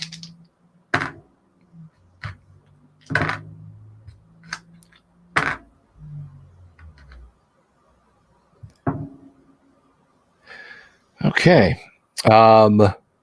Sometimes the dice just do be like that. About another half an hour goes by after that. It's getting a little later in the afternoon. You, by the way, just standing out in the sun, you regain a hit point, 4077. Nice. Rex, you gain the ability to touch your tongue to the roof of your mouth and not feel like you have shoved a fistful of Domars in there. All right. Well, since Rex is feeling better, he'll say to the others, maybe we should move on to another one of these depots, or perhaps continue on to the spaceport area, try to find some vehicles. Well, we have the vehicle that's got the, I mean, we've got our vehicle, obviously, with our trailer and our regen on the back. Okay. You hear, actually, Rex, you pick this up first because, you know, you've got your suit on and despite not feeling good, you see perhaps 24, maybe more figures crossing in the distance. They appear to be human. They seem like they have weapons. They are just kind of moving sort of towards the spaceport itself across the great plain of metal and concrete. Guys, we've got company. There's right. what looks like humans wandering around out there. I think they're armed. We should Should we take get their back to a arms. vehicle and hightail it out of here? Or at least find some place we can shelter up. Defensive. Can you tell how many there are? Yes, there are 30. Ooh.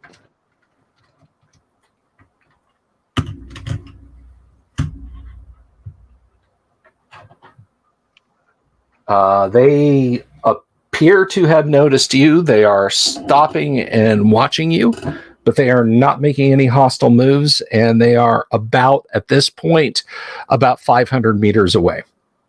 So they're a good distance away, and unless they have something like a missile launcher,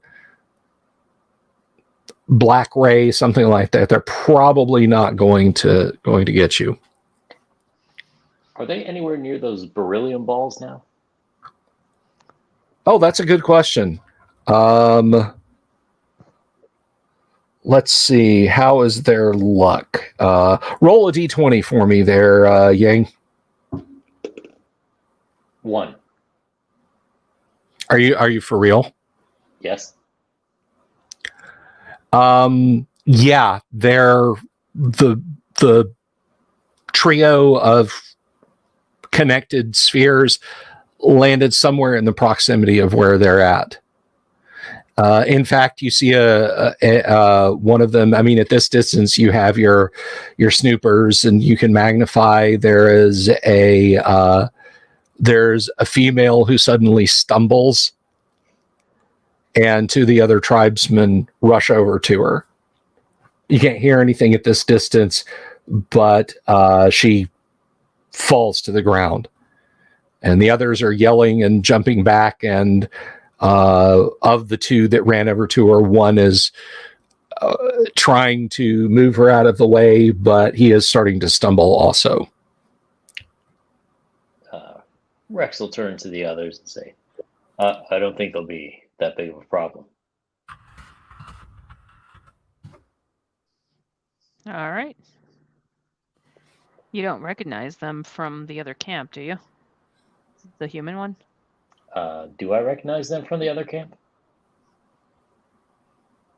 No, they just look like pure strain humans in usual tribal getup. They, at this distance, you think maybe they have crossbows and some light plant fiber armor, spears. Yeah, I don't think it's anything to worry about. Okay. Yeah, the three that were closest to where the beryllium spheres landed have fallen, and they're not moving.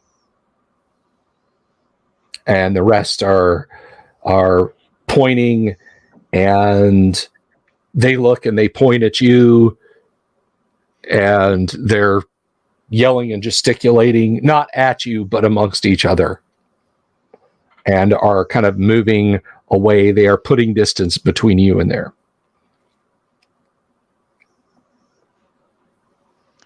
Well, I don't know why they would think we had something to do with that, but they seem to be leaving.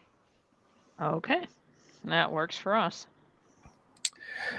Okay. Keeping okay, is Numbers keeping on in the warehouse? Yeah, it didn't sound like there was anything really to worry about. I almost decided to go out there and check out what people were talking about, but my fascination is too great within this building. Okay. After those And- miniatures. As I see the others looking out the door, Rex is going to say, you might want to avoid that area. Really? No. Yeah. We will. Okay. So is Numbers like organizing stuff as he finds it, or is he just like throwing stuff over like trash? Oh, useful. He's got I think generally speaking. You have a black crayon and you're marking it X. and I think that generally I'm smart enough to know to kind of set things aside. I don't want to make a bigger mess that I'm gonna have to go through and forget what I had already looked at and search it again and that kind of thing. Okay.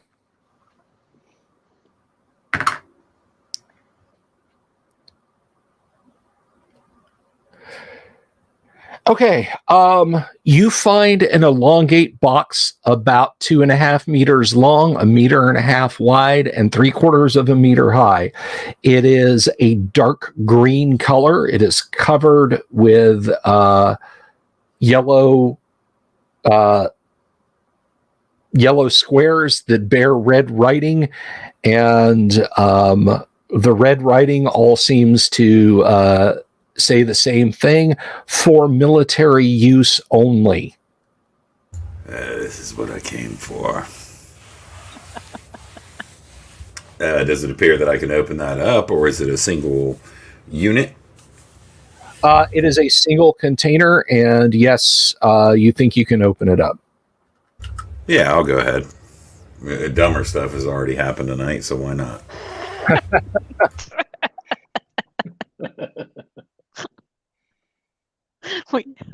We rated ourselves. Open the microwave up there. Okay. There is it kind of resembles a heavy suit of armor. It sort of looks like a halfway step between what Rex is wearing and just the sheath armor that you had found elsewhere.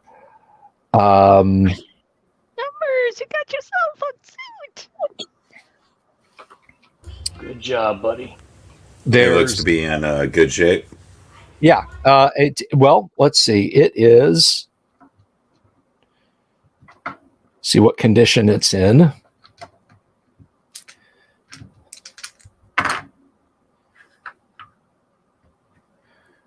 Actually, that's the wrong die.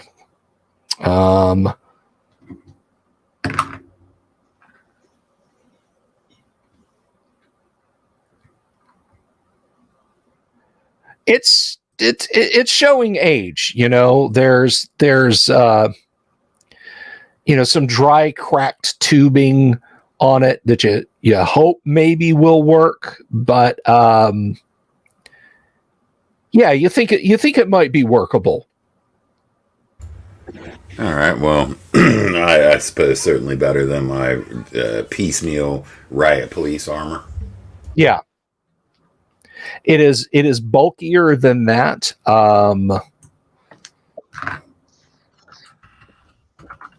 Is it small enough for him to drive the car?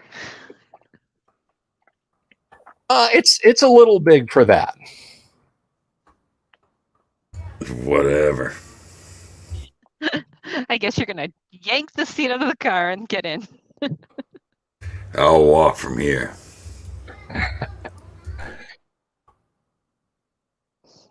So Doremi's gonna drive, and I'm in the passenger seat, and you guys are in the back on the trailer. Seems like it. Yeah, I don't care about being inconspicuous or anything like that, being that I'm numbers. So I'll check it out right here. Okay. All right. Well, let's have a look. See here then. Need to find that table. Rex is going to back up from the suit. Okay. It definitely looks of lighter weight than what Rex is wearing. I'm still outside in the sun, by the way. Yes, you are. It is getting later in the day, but it's not like it's not sundown. It's maybe 4 p.m, so it's kind of a later afternoon. I'm soaking up rays and making sure nothing's gonna sneak up on us. Just so. The kind of rays that won't kill you, that is. Yep. Especially sting.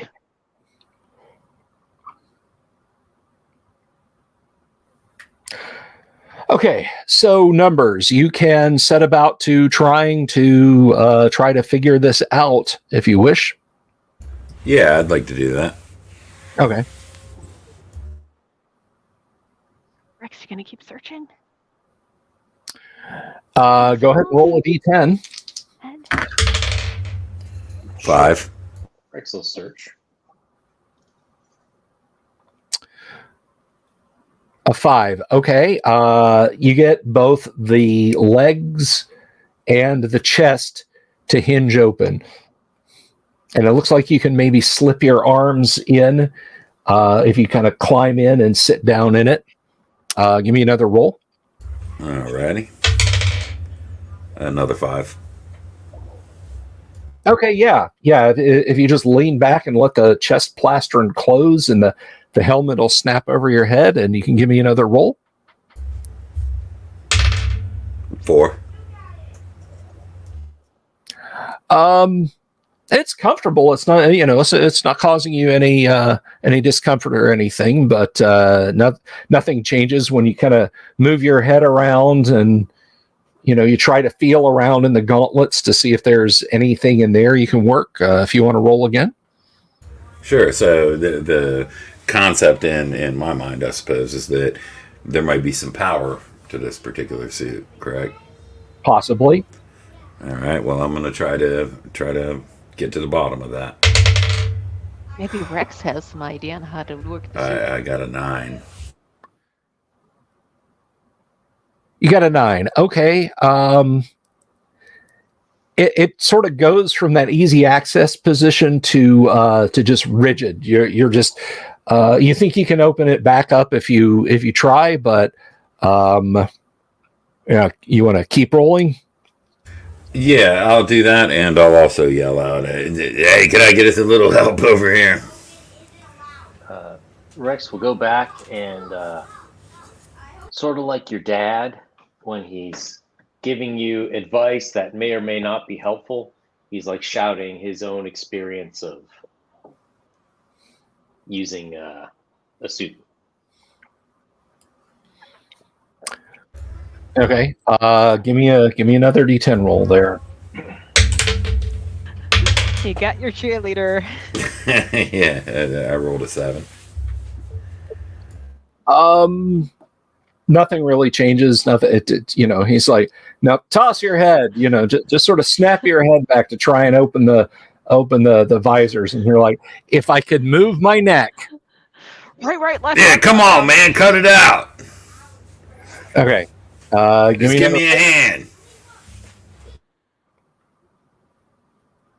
When I was your age, it only took me 10 minutes to figure out a suit. When I was your age, I was wearing diapers. All right. Go ahead and roll again.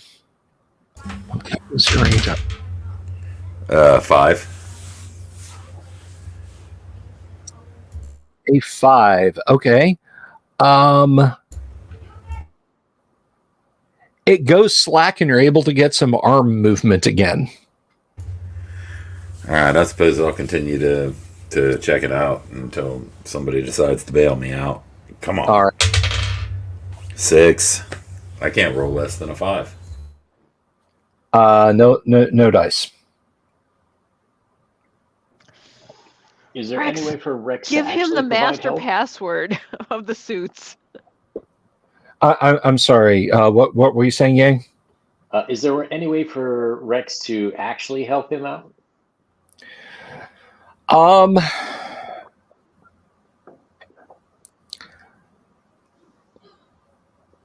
And not really. This is kind of different, I mean, Rex's powered armor is like you're in a person-shaped vehicle that's just a little bit bigger than you are. This is something that Numbers is basically trying to put on.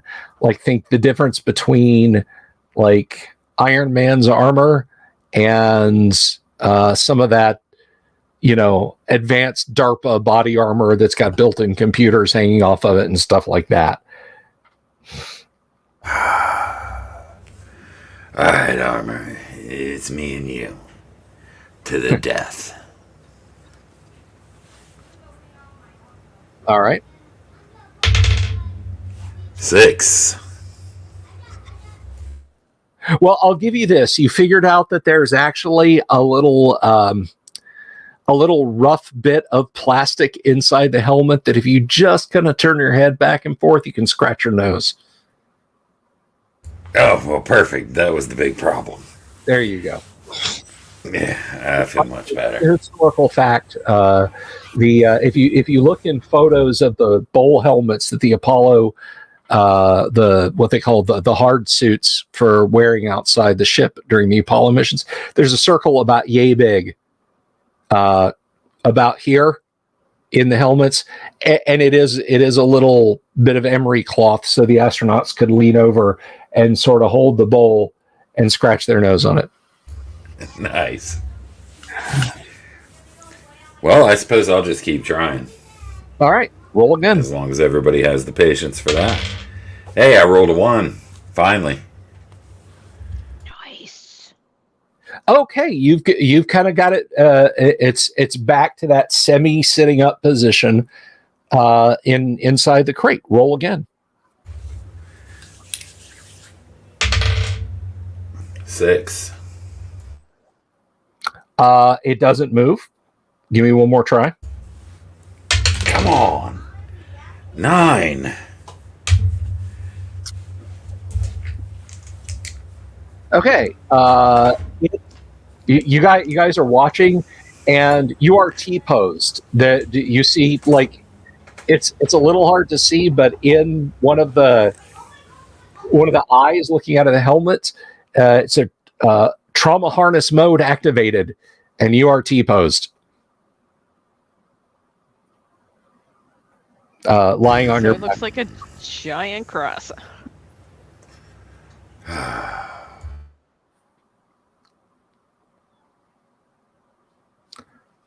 Roll again. Man. 2. Okay, well, you're like, you do the opposite of what you just did, and it relaxes, and you're back.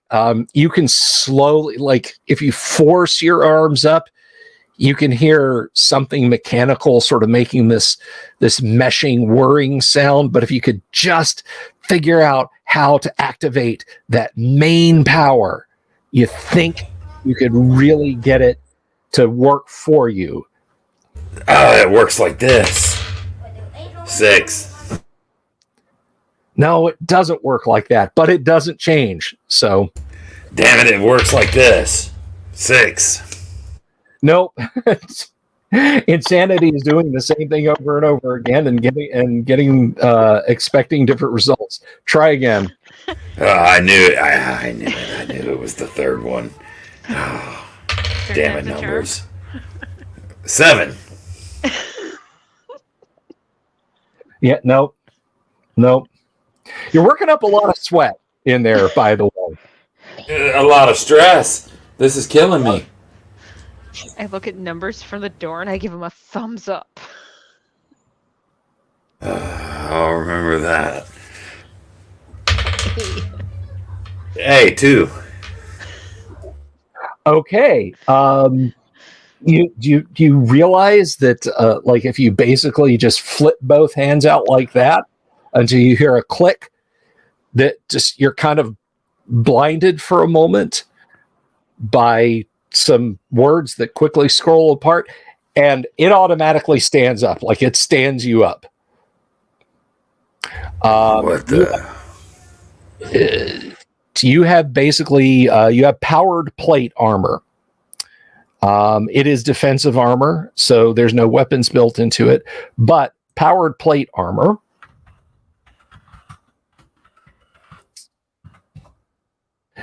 You are armor class 3. It does not have a force field. You can move 20 meters per round. You can dash 20 meters, no problem. It uses an atomic energy cell. It has one built into it, and its battery life is 50 hours of constant use. So basically, you've got 49 hours, 59 minutes, and 30 seconds. And it is essentially, yeah. So it's kind of gotten dinged up a little bit, but there stands presumably numbers in a sort of a dark green kind of armor. It's there you go. Nice. I ain't quite sure what I think about this. You Damn better thing keep there looking, because gave me now we need twice as many fuel cells. I need these hydrogen cells. That's what I need. But yeah, I'll need something for this. But this thing's kind of. I'm gonna have to wait and let you know how I feel about this. Well, it's actually like, now that you've got it on and you're figuring it out, like, it's damnably hard to do, but you do figure out that, like, if you focus on certain words that are floating up in your field of vision, that by moving your eyes, you can change the focus to different words, and you sort of play with that for a few minutes, and the armor actually feels comfortable. Damn it, Rex, you had this the whole time? Yeah, it's pretty great, isn't it? Yeah, man, I thought that was a lot more uncomfortable. That made me happy. Does yours have the leather interior? Well, kinda, in parts.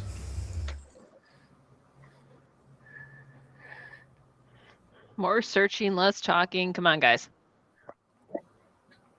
Hey, you recover from that suntan yet?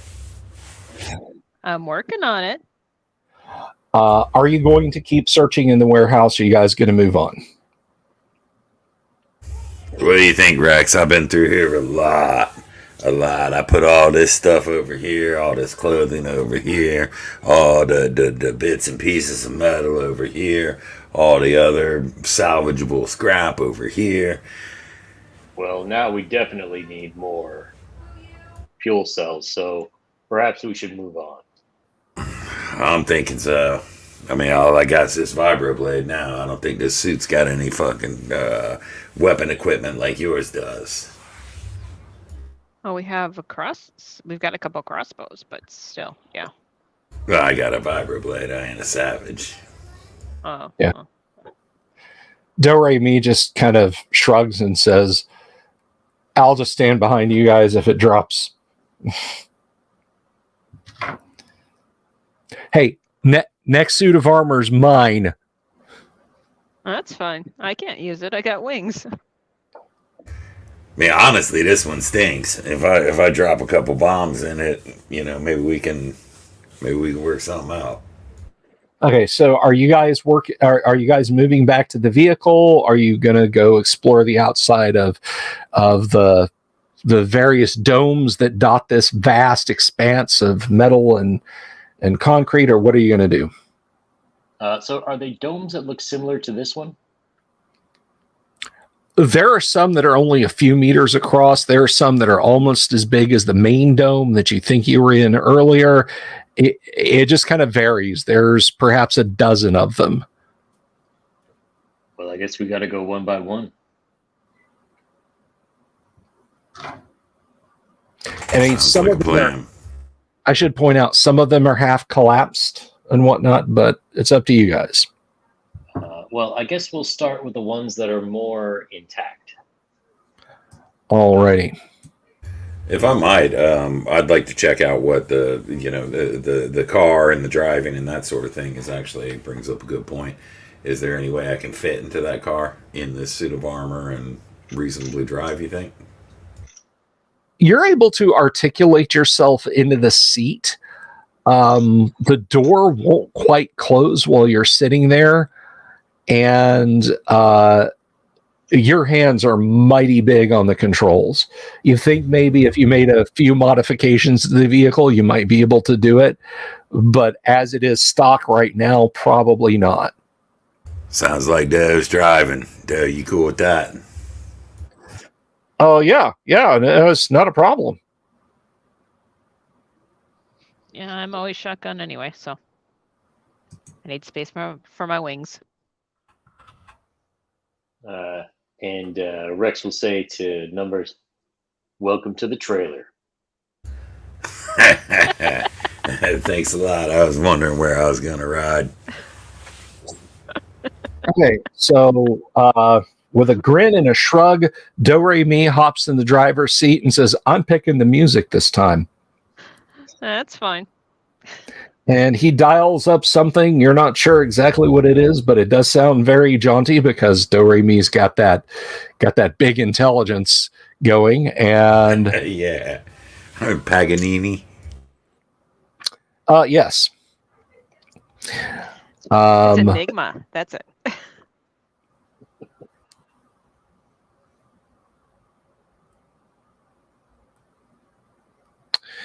Okay, you drive a couple of kilometers across this vast expanse, and he's fairly adroit with this. There's a few craters. One of them is filled with water. He dodges around the worst of the bushes. He's just kind of showing off. He's just got one hand on the control yoke as he's going along, and his other arm sort of propped up on the back seat of the sports vehicle that you've got there. And he pulls up in front of a dome that's maybe It's not very big. It's maybe 10 meters across and 3 or 4 meters tall. There's a couple of doors set in the side of it. And it's actually, you can, now that you're close enough to it, you can see the very faded remains of what looks like red paint stripes on it. Is there a sign or anything on the building? There is not. You do not see any signs on it. All right. And Doe says, if I had to wager a guess, I would say this probably had something to do with the landing and takeoff of the ships of the Ancient, but what do I know? Anyway, there's the door. Do we all want to go in, or should I wait here in the vehicle, or what? I'm thinking I'm going to wait. Well, I'll get out of the vehicle, but I'm not going in at this point yet. All right. Well, I'll tell you what. I'll keep it running, and if you fellows carrying the carrying all the armor around want to stick your noses in there, at least Rex will wave numbers on. I'll follow. So Rex will. Oh, you mean I go first? I was thinking If you go first. See any boxes on the wall with the crosses? Grab them, please. Go for it, numbers. You. I mean, you guys don't have any I'll cover problem you. ripping this stuff off, apparently. So. All right, that'll work. You cover me. I got the vibro blade. Cover me good too. I got no range. Okay. There's the doors. All right, I'll creep up to the door and Okay. I'll poke the vibroblade in first before my head. All right, you flip on your vibro blade and slide it into the door. The metal kind of, glows and resists, but you push on it hard enough, and eventually you've got a vibro blade sized hole in the door. Right, no freaking out from inside or anything like that? No. All right, can I go ahead and pull out the vibroblade and shoulder that door open? Sure. Now the armor does not give you a strength boost, but Right. Putting your shoulder to something like that, certainly it's not the same thing as ramming into it with your own flesh and blood. Does not initially give away. Do you want to try again?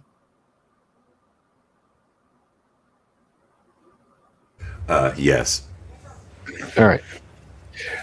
Second time's the charm. You kind of work your fingers in, and the doors grind apart, and it is dark within.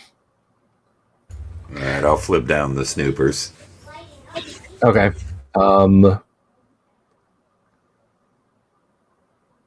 So you're peering within, and there are rows of seats. Well, really, it's kind of a ring of seats. A lot of dust here. There's a lot of dust here. The dome is unbroken, and you think in front of each seat you can see the faint outline of the terminals that you've seen before. And in the center of the room, there is a circular wall that extends almost up to the ceiling itself. All right, I'll raise my right arm and motion forward.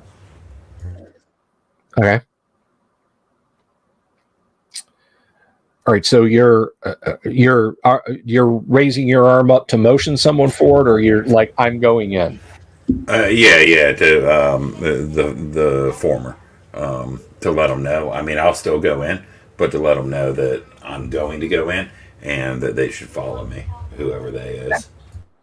Rex will follow behind. I'll stay outside.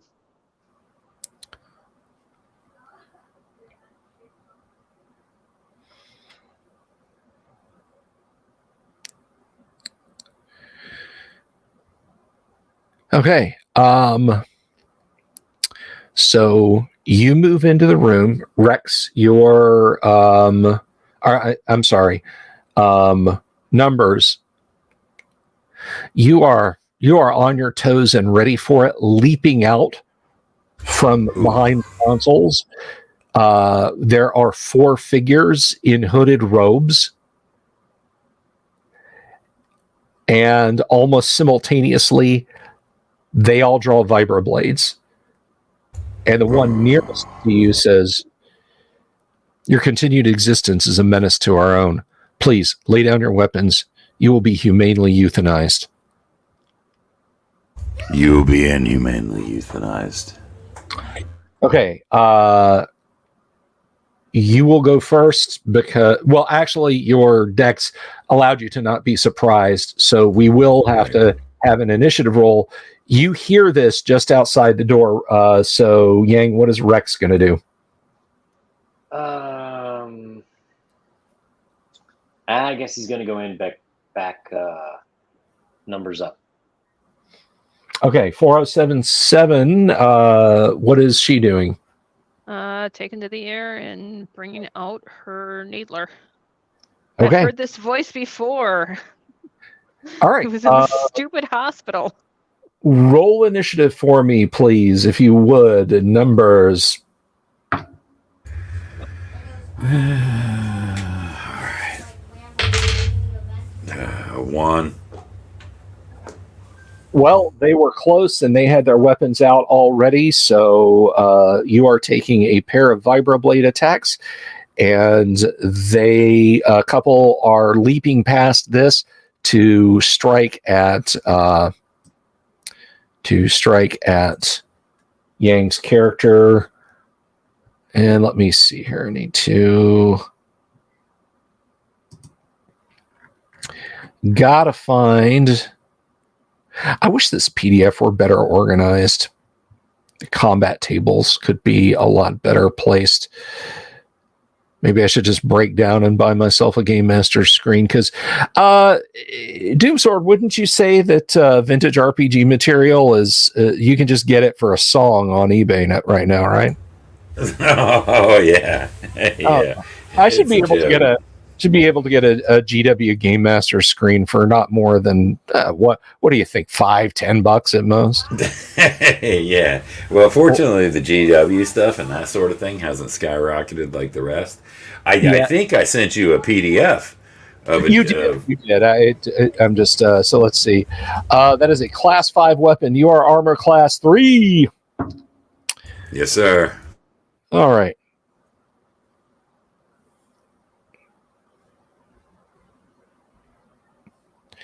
Target's armor class is 3. Weapons class is 5.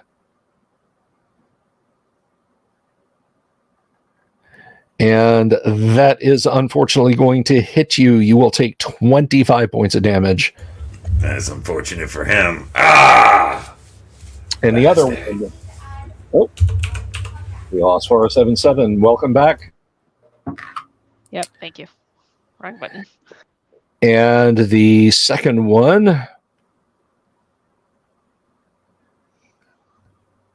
The second one misses. Rex. Rex is like armor class 1, right? Yes. Okay. So that is a miss. That is a hit with a vibroblade. Now you get 50 points from your shield, correct? Yes. Yeah, you see that line drop down to half. Mr. Fancy Pants over there with the shield. So counterattacks. Let's roll some counterattacks. Doomsword, you have the honor of going first. Yeah, I'd like to be clear, I'd like to attack the guy that's on one of the flanks of the opponent so that I don't, I don't want to try to get flanked myself. So I'd like to attack a guy on an outside edge. Okay. All right, here goes nothing. This is only kind of a semi-open room, so it's sort of a swirling melee. It's... Yeah, I'd just like to make clear my intention to endeavor to persevere. I got it. Hey, I rolled an 18. How about that? An 18 will absolutely hit him. That's a vibroblade, yes? Yes, sir. Okay. Yeah, you draw a slash across him. Ha! He sort of glances down at the slash and says, "Our numbers know no end. Do not prolong your death further." What is Rex Dashington doing? He will try to take out whatever guy is on the opposite flank. Okay. Punching it. Fine. Punching. Go ahead. That's a physical attack. How many hit dice do you have? Well, it is Well, 9d6 if he hits, but I rolled a 2. What is your constitution? Oh, constitution. 13. 13. Okay. All right. Roll it. I rolled a 2. You rolled a 2. You swing and he just ducks right under your blow. New round, because surprise is over, numbers will go first. You're still facing 2 of them numbers. You have damaged one of them. What do you wish to do? Yeah, I certainly wish to attack the guy that I was attacking. Okay, go ahead and do so. Hey, another 18. How about that? You hit him. You slash him again, and he staggers back with a worse injury. And you can now see sort of this frothy, pinkish, whitish fluid bubbling up from his injuries. You've more seen that from 4077 than you have from these things than you have from people. So these might be. In fact, given their talk, they're almost certainly androids. Rex, what do you do? He's going to try to punch that one again. Okay. Roll initiative for me, please, Yang. 6. All right, you will go first. Swing, Bata, swing. 3. All right.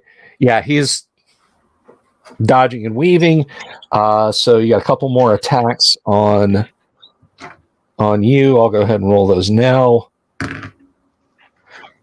11. That's 5.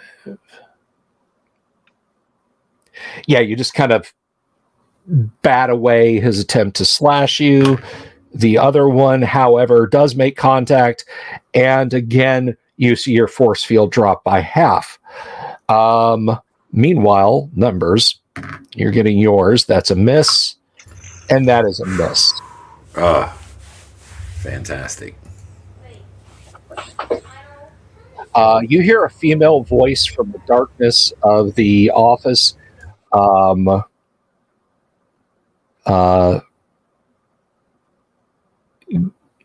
Calls out, do not continue to resist. So there's at least one more of them within.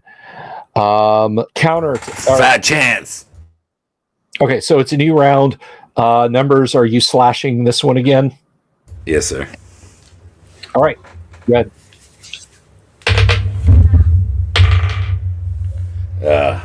That's going to be a miss. Okay, it ducks under your blow. Rex is doing what in the new round? Trying to punch again. All right, roll initiative.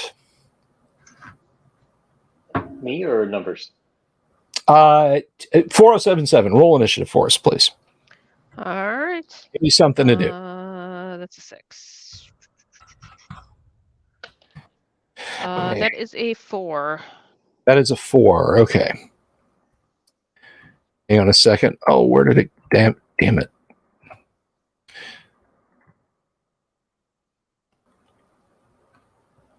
Okay, Rex. X rolled a. No. Rolled an 11. This is initiative. Rex is getting shot. All right. Oh, that's okay. Let's see.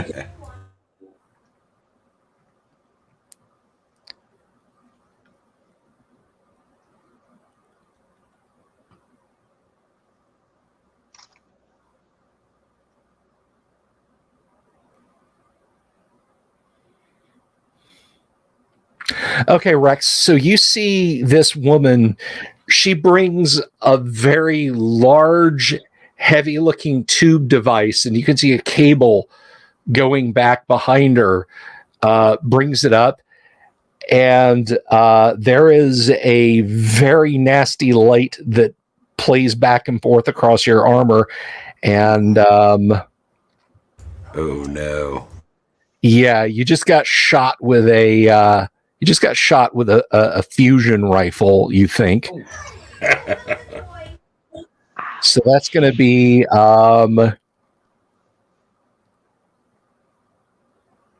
let's see, intensity 18 radiation. That's not good. Hey, there's a first for everything. All right. So your shields drop with the first beam that plays across, and the second one, because this is like almost like a double barrel. We're taking that if we can win this one. And Rex's Constitution is 14, correct? 13. 13. Okay. 13.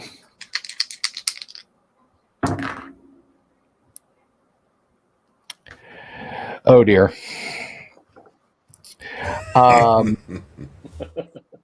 Rex's armor just kind of stops moving and falls over. Ooh. Oh no. Yeah.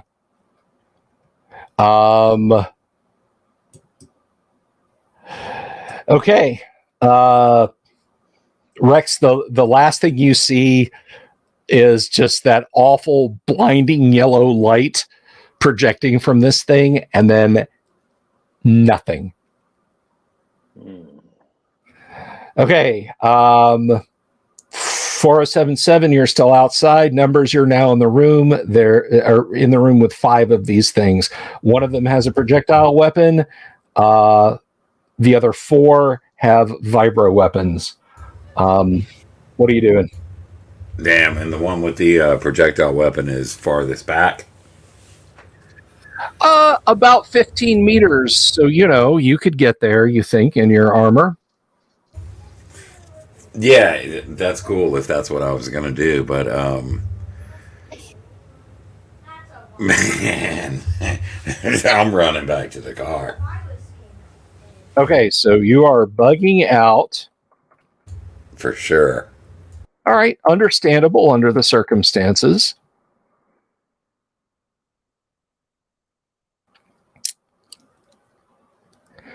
Well, you've got enough movement that you actually don't have to roll initiative. You're always catching them off guard. So you kind of jump run out of the door. 4077, here comes Numbers. Rex is not behind him. Doe is yelling, "What the hell's going on?"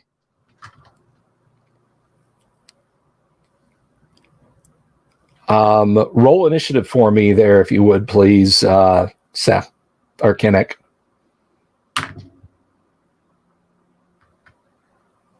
Kinnick, roll initiative. Yeah. Okay. That is a 3. Okay, before you can act, running out of the building are 4 robed figures. They all have vibroblades, and they are in pursuit of Rex. And Rex? yeah, I'm sorry, they're in pursuit of Numbers. Rex is nowhere to be seen. He does not come back out. I mean, I'm flying and I have my needler out, so I would try to take one out. The closest one to Numbers. Okay, the closest one is about 5 meters from him. What is Numbers moved out, so you can be wherever you want to be, because Do-Re-Mi pulled the car up fairly close. Do you want to jump on the trailer? What do you want to do? That's me? Yes. Yeah, I hop on the trailer. Hit it, Doe! Okay, Do Re Mi is going to stomp on the gas, and as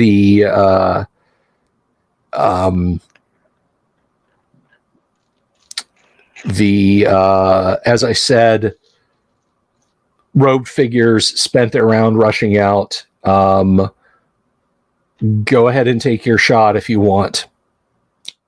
4077. All right. That's a 20, right? Yes. Okay. And that is a 16. Okay. You fire a dart. You see it clearly impact. This thing does not react to it except to glance up and point, and then continue to run after the rapidly accelerating away from you car with two of your friends in it. I'm going to fly after the car.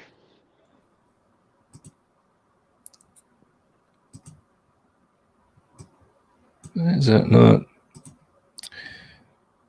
Okay. You are taking off across the tarmac.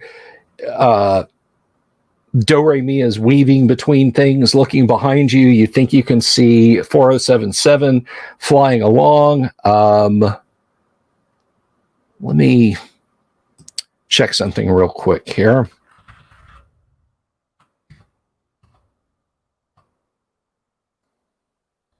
Huh. It's not in there a bunch.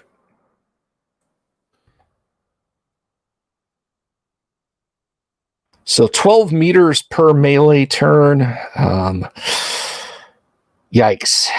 Okay. 4077, you are flying along after the vehicle, which is leaving you in the dust. It is accelerating away. Although Do Re Mi looks over his shoulder at you, Numbers, and yells, "What about 4077? Hey, if you think it's safe, wait for her. But look, man, these guys are coming on hot. We ain't got the firepower." He slams on the brakes. Roll initiative, please, if you would. Kanek. This is important. You see the car stop in the ruins in front of you. 1. Okay. Obviously, the ones with vibroblades can do you no harm. What is 4077's armor class, however? 4. A 4.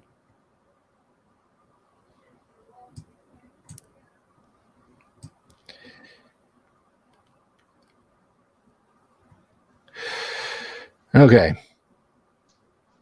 Need to...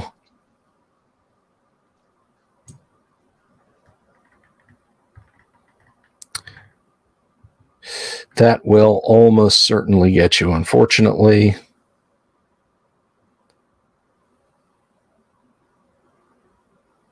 It actually does not. Oh my gosh, that is insane. Okay. The air near you heats up, and there is this double bolt of yellow-orange energy that just lights up the sky on your right-hand side as you fly down to the ground vehicle. I do like a Matrix move and duck into the car and say, go! Falling and breaking your arms or wings would be preferable to what's going to happen next if they catch up with you.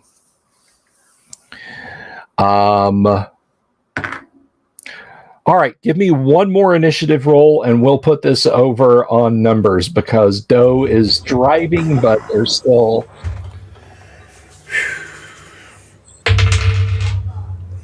Two. Okay. There is one more shot coming your way as you guys accelerate away as fast as possible. And it causes some nearby dry grass to burst and burn. But you guys are accelerating away as fast as you can. Of Rex, there is no sign.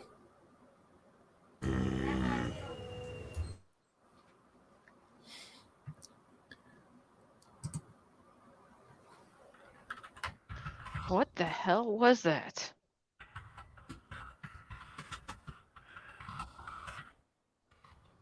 I look at numbers. That was the end of the age of Rex. There was nothing I could do. I'd be dead as well. Considering the firepower those things had, I'm not surprised, but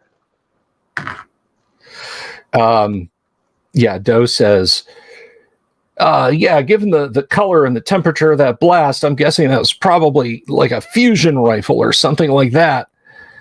If they blasted Rex, then that's it. It's over for him. Did they destroy his armor, or do they have that now too? I expect they got that. But we can't go back to find out. Yeah, well, we're definitely not. I tell you, this city is pretty rough. Do we want to? I don't know. You tell me what we should do.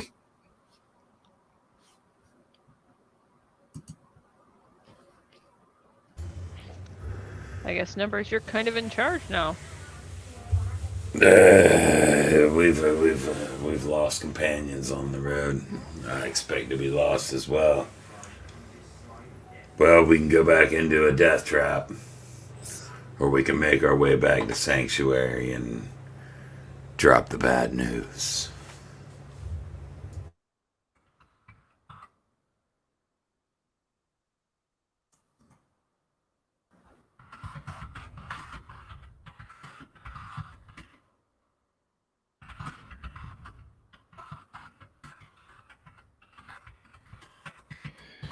All right, party. What y'all doing? I'm trying to get any residual sun on my, Yeah. on my skin at this point. Alright, beat it back to Sanctuary. We've had enough of this, town. Well, we might have to scavenge for fuel between here and there, but I'll get us pointed in that direction. Yeah, we'll do what we can. Head southeast.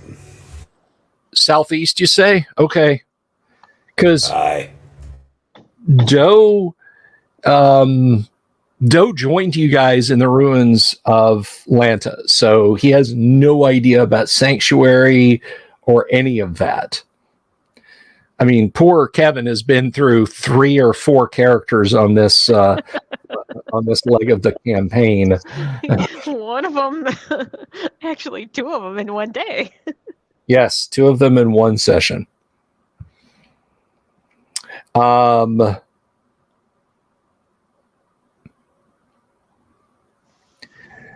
Okay, so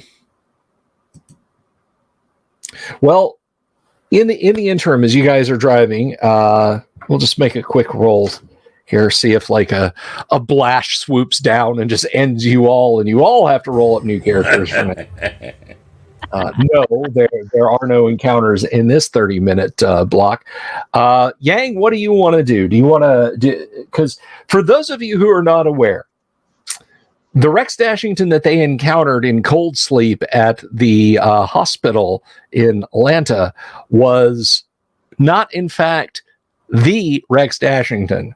He didn't recognize them initially, although he looked and sounded and acted more or less just like Rex Dashington, who is currently head of security operations back at Stronghold, which is an abandoned missile base some few hundred kilometers away to the east. This Rex had a goatee, though. This Rex had a goatee, yes, a goatee, and And a birthmark like in a different area. all Mirror Universe characters should. So, Yang, do you want to do you want to create a provisional character to run between now and when the party gets back to Stronghold? Do you want to create a new permanent character to just run from here on out? Well, I will be unable to play for the next 2 weeks. So I rolled up a character, although there are 2 physical and 2 mental mutations. Anyone throwing a super chat Bill's way will get to roll for me to see Well, there you what they go. would be. There you go. If anyone, that's not from me. That's from the player. Anybody who wants to super chat can roll the can roll the. Did you say that were they just defects or were they just any mutations?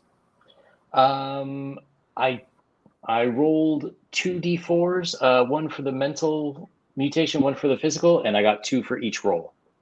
So. Okay, well, it looks like Doomsword's putting his 5 bucks in. Yeah, can I roll whatever is the worst for him? Like if it's a defect or something, can I roll that?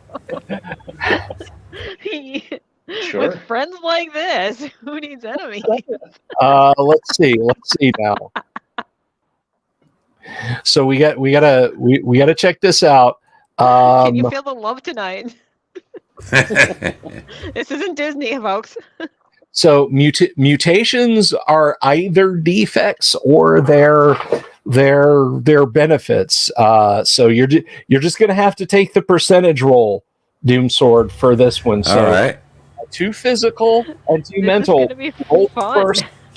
roll the first physical. This could be highly advantageous for the character. That's a 22. A 22. And if Okay. Phil says, "Oh gosh," we know it's gonna be fun. His new character has increased metabolism. Yes. We've got to eat a lot. Good thing we got lots of provisions. In the desert. That's great.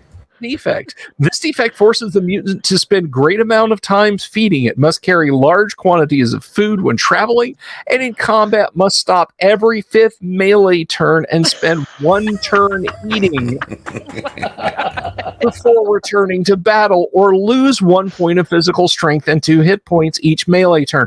Now, melee is not the same thing as all combat. If he sits back and flanks with a rifle, I guess with a Slim Jim crammed in his mouth, he's fine.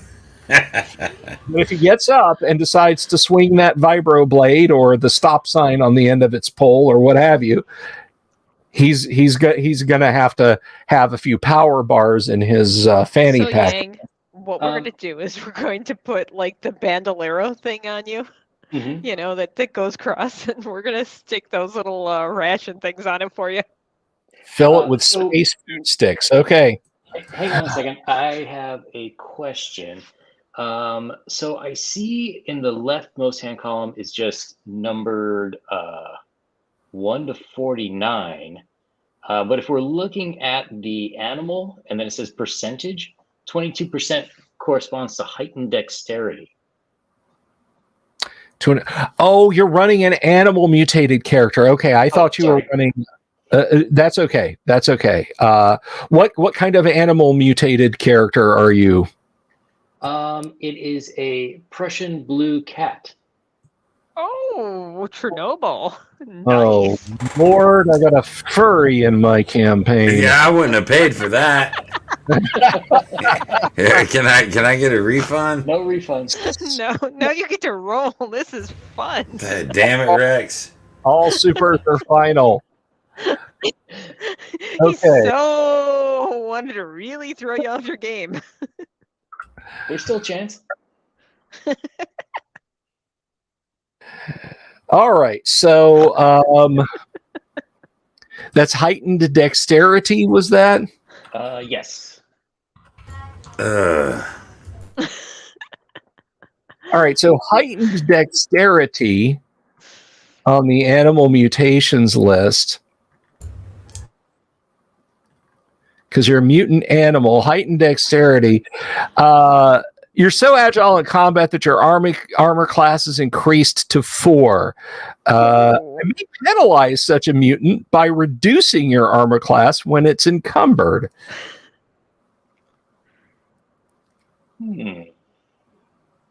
Okay. Sounds good. So there you go.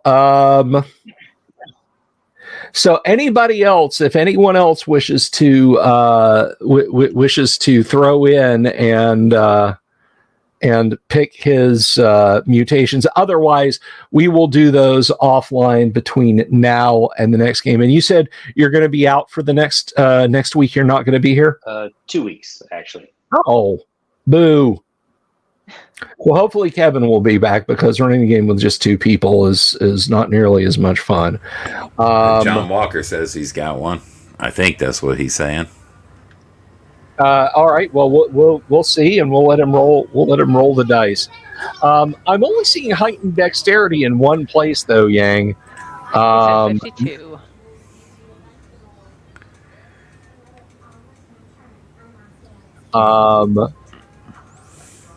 It's there. There's just mutations. It's physical and mental mutations for humanoids and animals. Yang, physical and mental human. So, am I looking at the wrong chart? You were looking at the wrong chart. So sorry. That's your cat is hungry. Your cat is always hungry. Sorry. Can he only eat lasagna? And he's orange with stripes too. All right. So are we saying he's increased metabolism then? Yes, he has increased metabolism. You better like whatever is in the back of the regen thing, because that's what we got. We still got a BOGO jorts or whatever that he can eat or something like that, right? Oh, that's right. No, Maybe we buried it. Oh my gosh. Hell out. It's been run over by other traffic. But he's been irradiated, so he would have. He should be good. He shouldn't have. He was still in the vehicle. He's gone. Somebody played football with him. I know, John. Oh, I see him. no, we were gonna put him on top, like the Pizza No, he's Hut gone. sign. He's gone. John Walker rolled a 52. Well, you know what? John donated the copy of Dark Tower that we're currently going through, so I'm going to take that, and we're gonna look up mental. He's saying mental. Yep. Let's see. So 52. What is? Let me see here. Let me pull that table up. Is it going to be a good thing or a bad thing? It will be a thing. That's so vague. It will be one of my favorite things. Mental mutations of 52. All right, mental mutations 52. Life leech. Ooh. Life leech. Which is not a defect. Life leech. Hang on. Let me get to it. Life leech. Those are plant and vegetable mutations. We don't want that.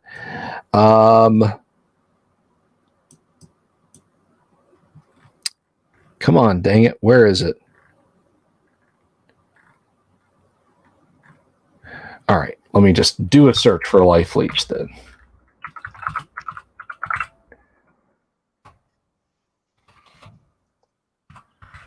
My empathy, I don't know what it's going to pick off of him, but I might say, yeah. Maybe we should let this one go. I'm pretty sure I know what it is. I just want to get the specifics of it down. Okay, so here we go. Life leech. This is the power to drain life energy from all semi-intelligent or intelligent beings, friend and foe alike, within a 10-meter radius of the mutant. The range is increased by 3 meters for every 4 points of mental strength possessed by the mutant. Life leech will drain away 8 hit points per melee turn, causes 8 hit points of damage for each being in range, and a like number of hit points to the mutant's total. If the mutant with life leech takes damage, the hit points are first subtracted from those points leeched. Those leeched hit points are not destroyed in combat, dissipate after 24 hours. So there you go. You basically Can he control who he pulls it from, or is it just it's an on-off type of thing? So anybody in that radius is affected? Nope. if he is standing in your midst and he needs the hit points, everybody loses hit points. Life Leech is a good one. So there's 2 more mutations, 1 physical, 1 mental. I think we'll probably wrap up here since we've kind of the party is put on Midnight Rider by Allman Brothers and is driving out of the sunset east. Great song. If anyone wants to, and before we wrap up this evening, if anyone wants to throw down a super and roll for those mutations, let me know. That, guys, it doesn't have to be like $100 or anything like that. It's not my birthday. Okay, you know, I don't need chemo. John Walker would figure Freebird. It's a little less triumphant. If they had beaten the androids and taken their fusion gun, maybe we'd go Freebird. But as it is, they're on the run now. So, take it on the run, baby. There you go. So I guess we'll go ahead and wrap it up there. Folks, if you are not subscribed, please do click the subscribe button. Click the bell icon for notifications. We do this kind of fun stuff 5 nights a week. We have guests. We have classic product reviews and deep dives. Occasionally I drop a video on a weekend. I do news during the week. I try and keep everybody informed. So you guys stick around, because we've got some great content coming up. And if you're not already registered, please do register for the great underground online gaming convention that is happening June 22nd to June 25th. Where's it happening? In the comfort of your own home or even on a mobile device. Think about that. You got to take the number 4 downtown to work, right? Are you sitting there hoping the guy next to you doesn't cough on you? No. You're playing D&D with friends from all over the world. Just keep that in mind. Just a little something to do there. But until then, thank you to my guest. Yang, I guess we'll see you in a fortnight. Thank you. With your mutated kitty cat. Sorry about poor Dashington. You know, some days you get the fusion gun armed android, and someday the fusion gun armed android gets you. Hopefully Kevin, that is Do Re Mi, will be back next week. Thank you, of course, Doom Sword, for the super to get to pick the mutation there. And as always, thank you to the lovely and talented Kenneth One for joining us also. You guys have an absolutely wonderful evening. And you know, until then, just be good to each other. You know, life's too short. Just be positive and be good to each other. Y'all take care, and I love you all. And like I said, video review of Under the Water Fowl is coming this weekend at some point. But until I see you guys live next time, take care of each other. Peace. Have Night, you seen peeps. my owl bear? Night, everyone.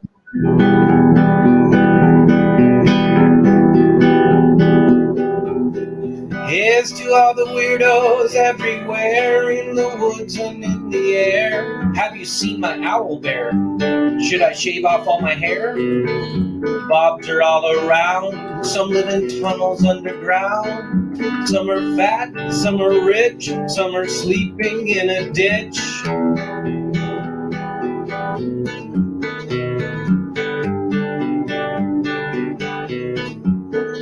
Can you ride a crooked horse without a saddle way off course? Naked as a toad all the way to Smoky Joe's. Have you seen the little creep driving fast in his little green Jeep? He smells like fish and brandy, but his rotten teeth look dandy. Take me to the show, I don't care if fast or slow. From action flicks to dancing flicks, just take me to the show.